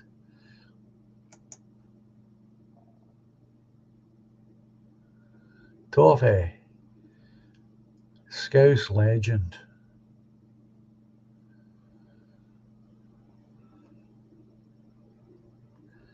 Sorry to say, Toffee, I've got nothing but bad things to say about this man. I worked beside him. It was a complete and utter fraud. British ghost haunting TV show with Yvette Fielding and Derek Acora. It was very theatrical. Basically, every episode he would get possessed by some kind of spirit, and then they would talk through him. It was way more, even more theatrical, you know, like other shows that we spoke about previously. However, there's one thing that strikes me that goes across almost all these ghost hunting shows, and that is that they somehow all have a massive amount of drama happening behind the scenes, right? We've seen it with Zach Baggins at the Dakota drama and Nick Groff at Ghost Adventures, and we're seeing it here as well. But let me tell you something.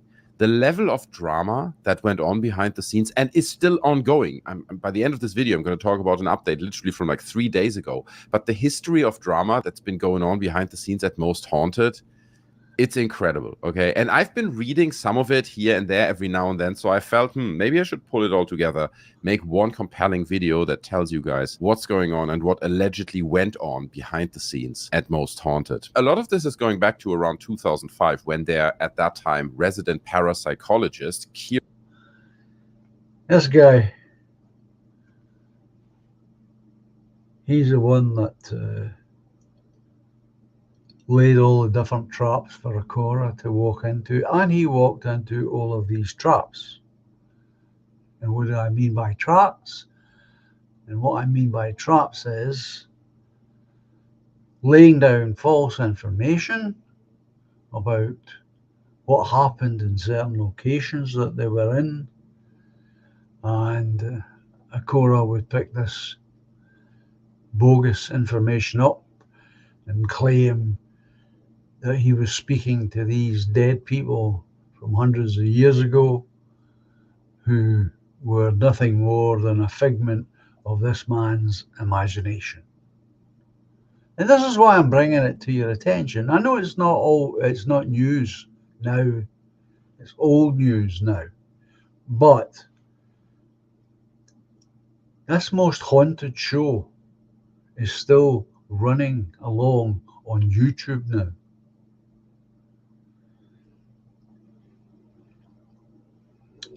And I'm warning people. I'm warning you folk. Not that many of you would follow a show like this, but I'm warning that these people are frauds. Take my word for it. I've met them. I work with them. That's why I was never involved in their shows. I went for auditions and took part in auditions, etc., etc. But they were a bunch of frauds, so I dropped out. I had nothing to do with them.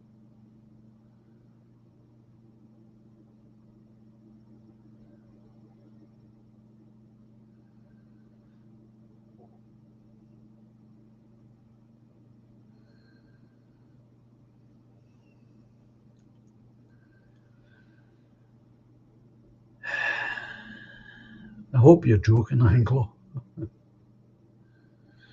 I do hope you're joking.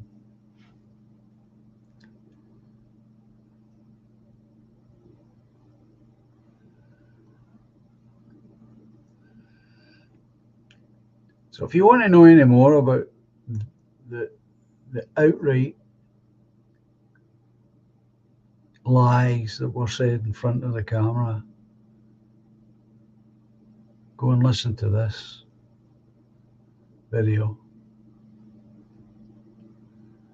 I saw it for myself. All I had to do was shut my mouth and I could have made a lot of money there.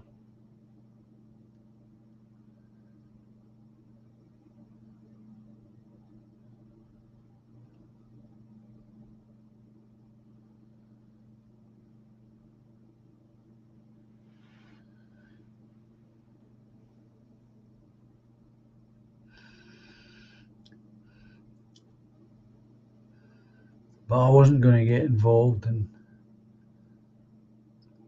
telling lies to the public and trying to defend lies. to the public. So I dropped out of it all. I was looking at it, I couldn't find it, I couldn't lay my hands on it.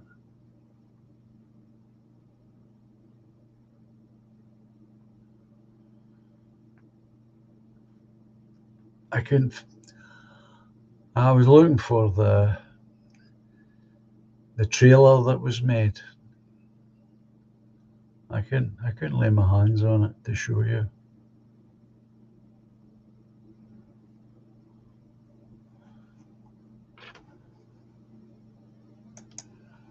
That's exactly it. That's exactly it, Steve.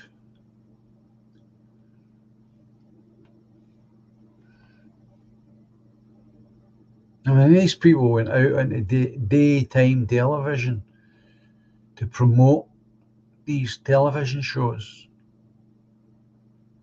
barefaced lying to the public for money.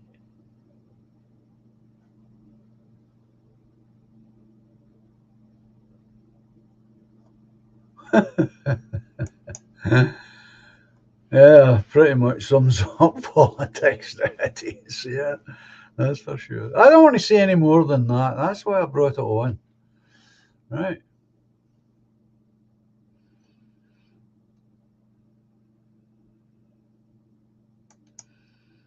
My big pal was quite disappointed because he didn't understand how crooked it all was.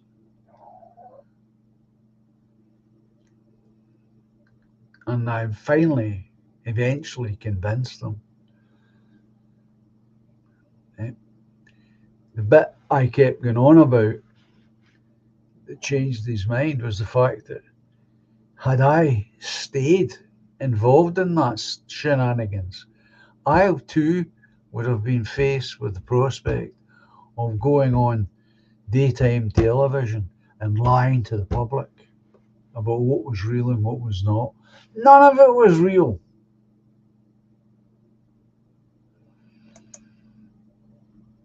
None of it.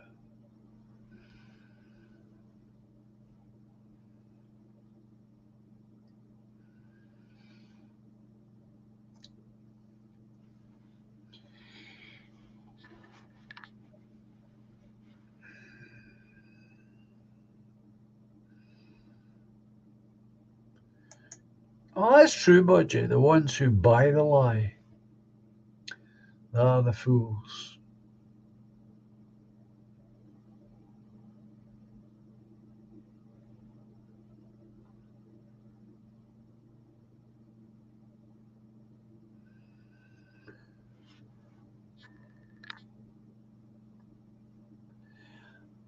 Field Marshal, before you go,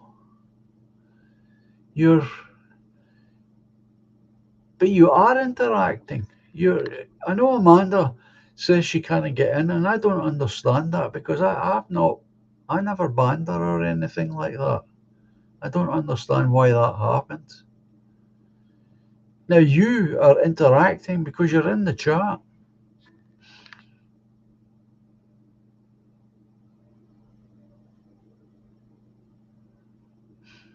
So I don't get it. I'm logging out of here, you're saying. I've been listening on the other one. Both Amanda Lee and I still can't interact in chat. No idea. And I've no idea either. I just don't get that.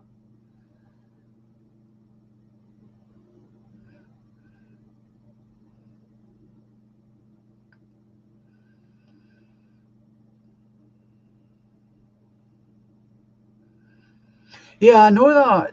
It was the Don Browning one. I remember that. I mean, I remember the whole incident, but I've never found an answer to it. I just don't get it. It doesn't make any sense to me. I mean, I did as much as I could. As you know, I'm not particularly technically minded when it comes to this YouTube stuff. I checked it as well as I could check it and could find nothing wrong. It just doesn't make. And yet, it would seem, would it not, that by you changing your name, that seems to have overcome the problem, does it not? I mean, I still get your video clips as Dawn Browning, of course.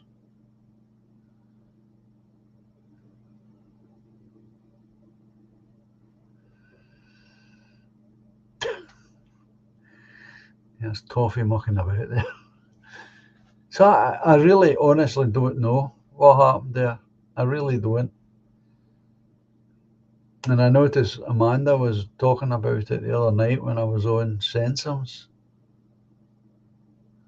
It is a weird glitch.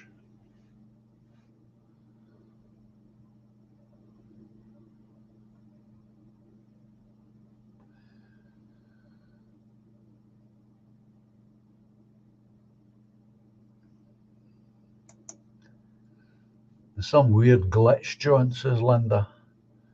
I'm banned on a channel.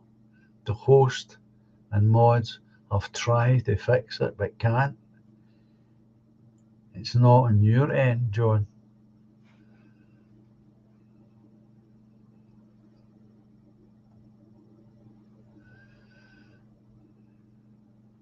I think it must be because the people who were helping me to try and fix the problem are people who knew a good deal more than I do.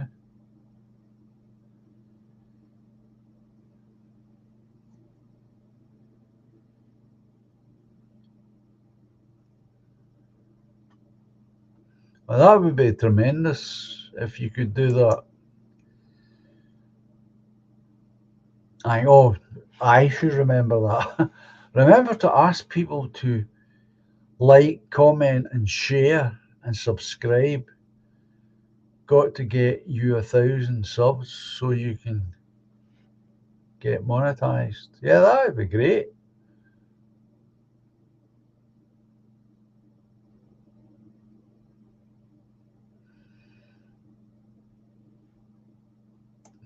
So please like,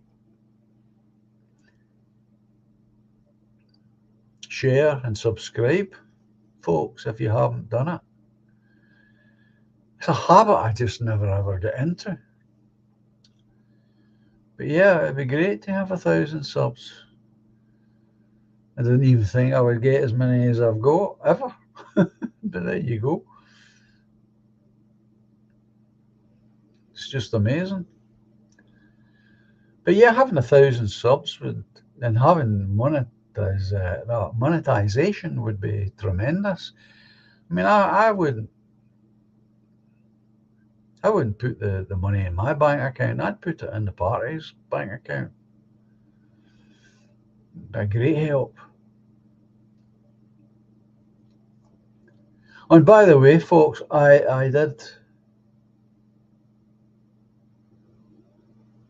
looked into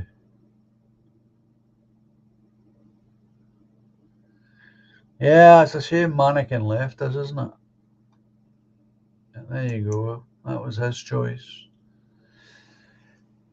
It cost £5,000 to stand in the general election. I checked it up. 5,000. I remember it changing when I was a young man, deliberately, of course, to cut out working class people. Not many of us can afford to lose £5,000.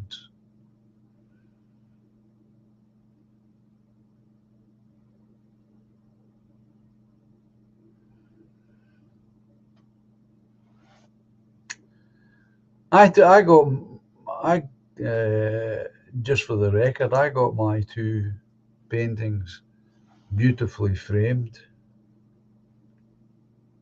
and just on the wall behind me.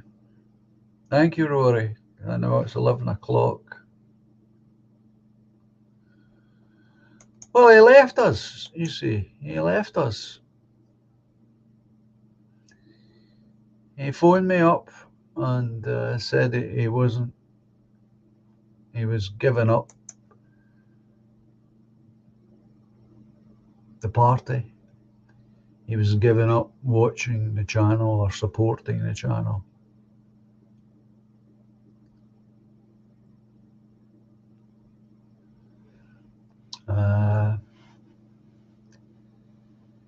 At the time, his mother was dying. I know that. He told me that. Cancer. She was in hospital and she was nearing the end. So he had a lot on his mind. I know that. And he couldn't accept the fact that joining such a small party as the People's Party, that everyone who joins the party needs to be active and try and encourage others to join so that we will grow.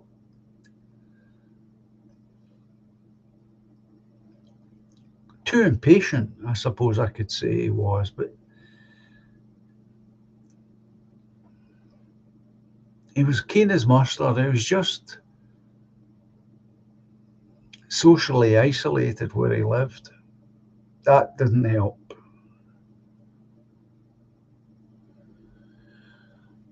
I think he will one day return to the fold, Steve. I do believe that. I have his phone number, but I don't ring it. I don't use it. I've left it up to him. I understand the kind of pressure that he is under because of his mum. I know he's very, very, very close to her.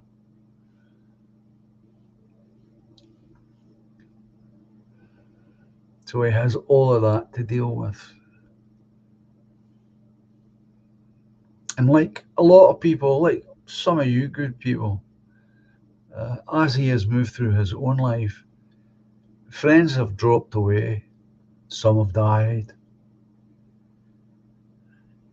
and none of that helps either.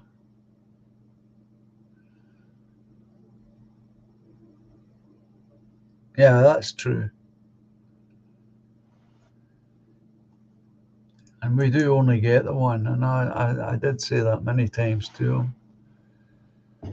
And that was his priority, and it should have been his priority.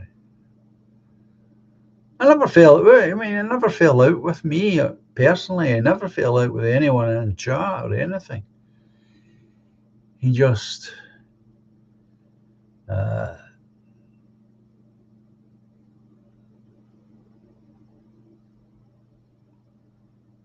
no, well, thank you very much, William. That's very kind of you. And I think that's part of the truth of the matter, Steve. It's easy to get lost when you're grieving. And he was already grieving and she hadn't even died.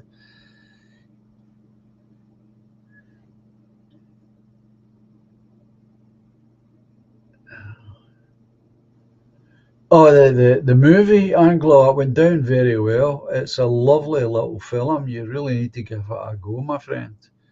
It's a little gem, as they say. No, I wasn't looking forward to it at all. But very quickly changed my mind. It's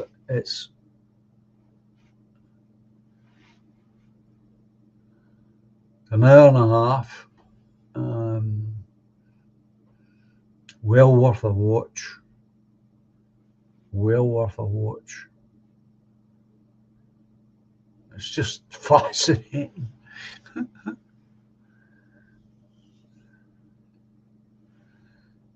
Highly recommended. Did you watch it, Toffee? I hope you did. Yeah, we all thoroughly enjoyed it. It's one of the few films that everyone who was reviewing it praised it to the heavens. Couldn't have received any more praise than it's received. Oh, you watched that again, William? Good for you. There you are, folks. There's your answer, Anglo. It's worth a watch, my friend. As I say, I was sort of putting it off and putting it off and putting it off, and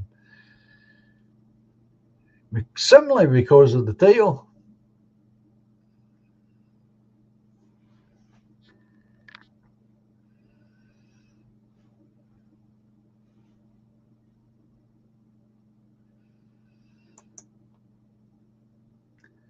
Ludwig, I see your face in every flower, your eyes and stars above, old song lyrics that always bring my mum to mind. Not a day goes by without the thought of her and her crystal spirit. That's beautiful, Ludwig. That's quite beautiful.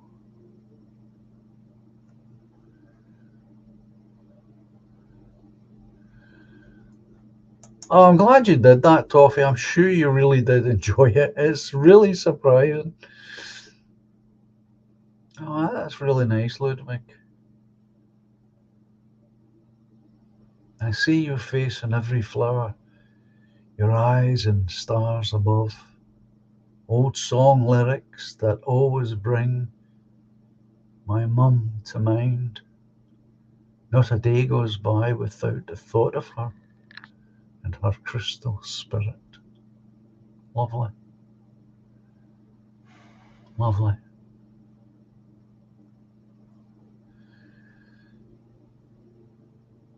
It was Eki, believe it or not, Anglo. It was Eki who recommended it.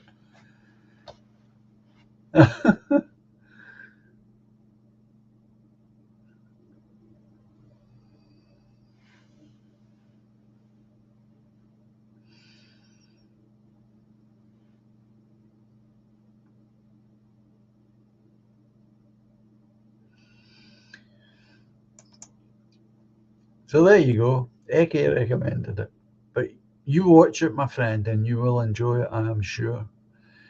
Rory, my good friend Jeff Taylor, with 194k YouTube followers, is standing as a UKIP parliamentarian candidate for North Dorset on July the 4th.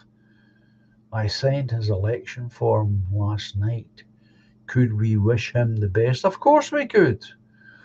I wish him the best. I hope he gets himself elected. That's not Jeff Taylor. It's Jeff Taylor. He just stands there and delivers. Round-faced man.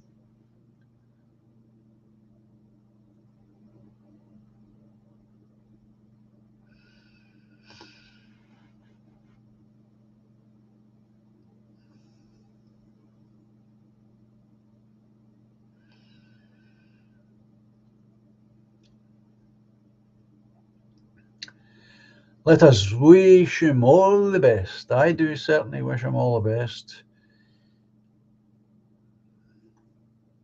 I don't think it is, Budgie. I don't think it's lyrics from Autumn Leaves.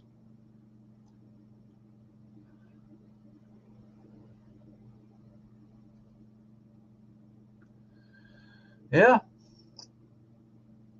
I certainly wish him the best.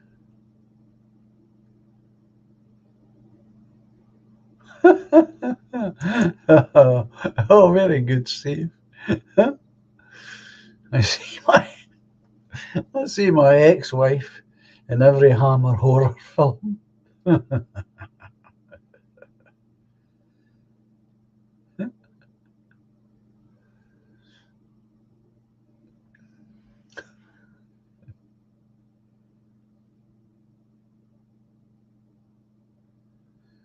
Yes, Linda, you will enjoy it. I know you will.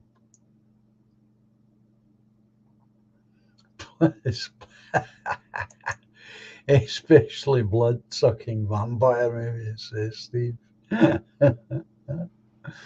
Oh, I tell you.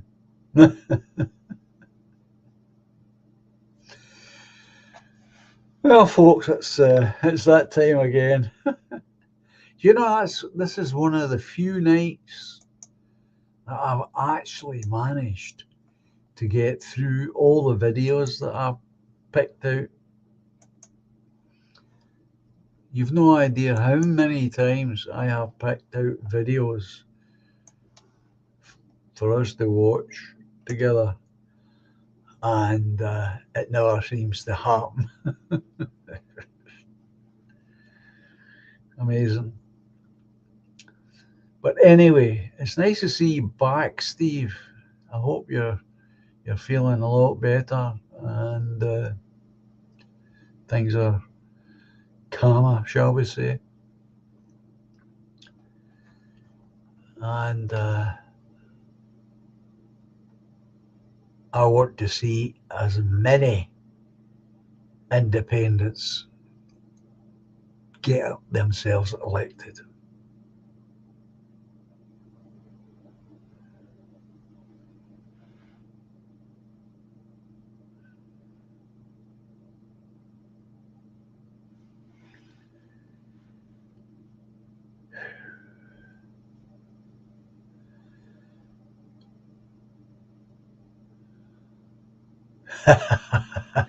I would agree with that.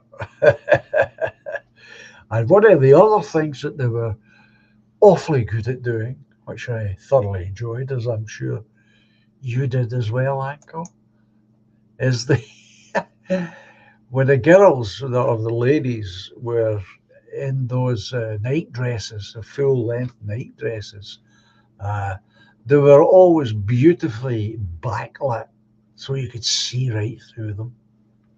Gorgeous.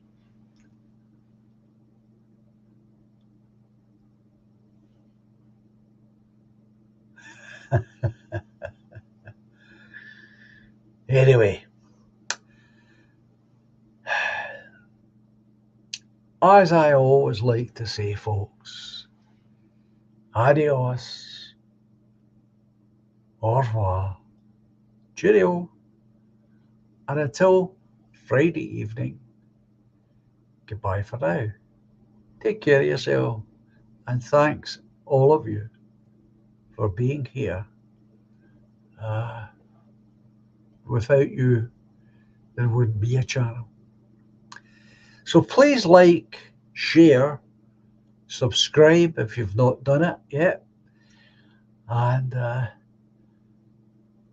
try and get the channel up to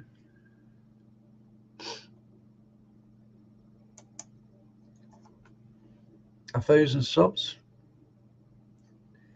so that the channel could make some money. But for now, enjoy the music, and I'll speak to you all real soon. Take care. Happy birthday tomorrow, Toffee. Happy birthday. Silently the snow falls, paints a winter scene, swiftly spreads the dark rim, hides the fading autumn green. Moonbeams brush the dark wood, conjure friendships dear to me. Lightly now the breeze flows, disturbing more than just the leaves. But life's much more than we can know. We are one small glow in the eternal flow. Patiently the love grows, lifts the weary heart. Gently now she holds me, melts two worlds once apart. Moonbeams brush the dark wood, usher dreams of you and me.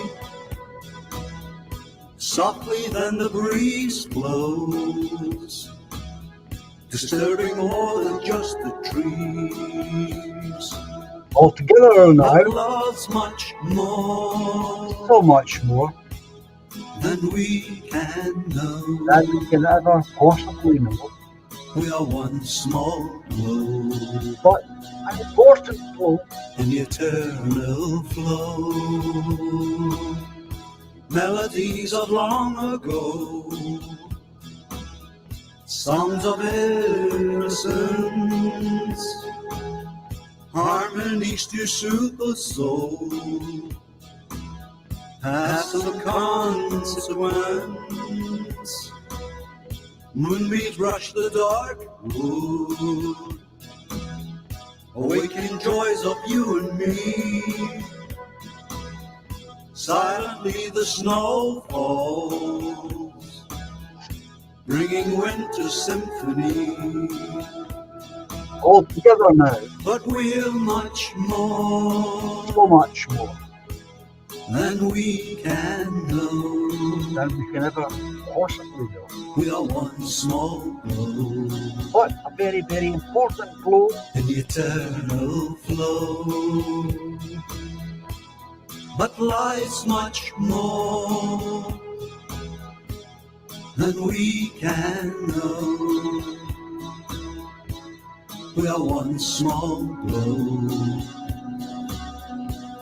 in the eternal flow.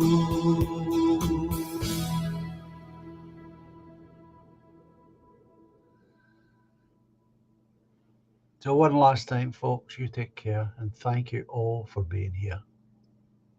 Much appreciated.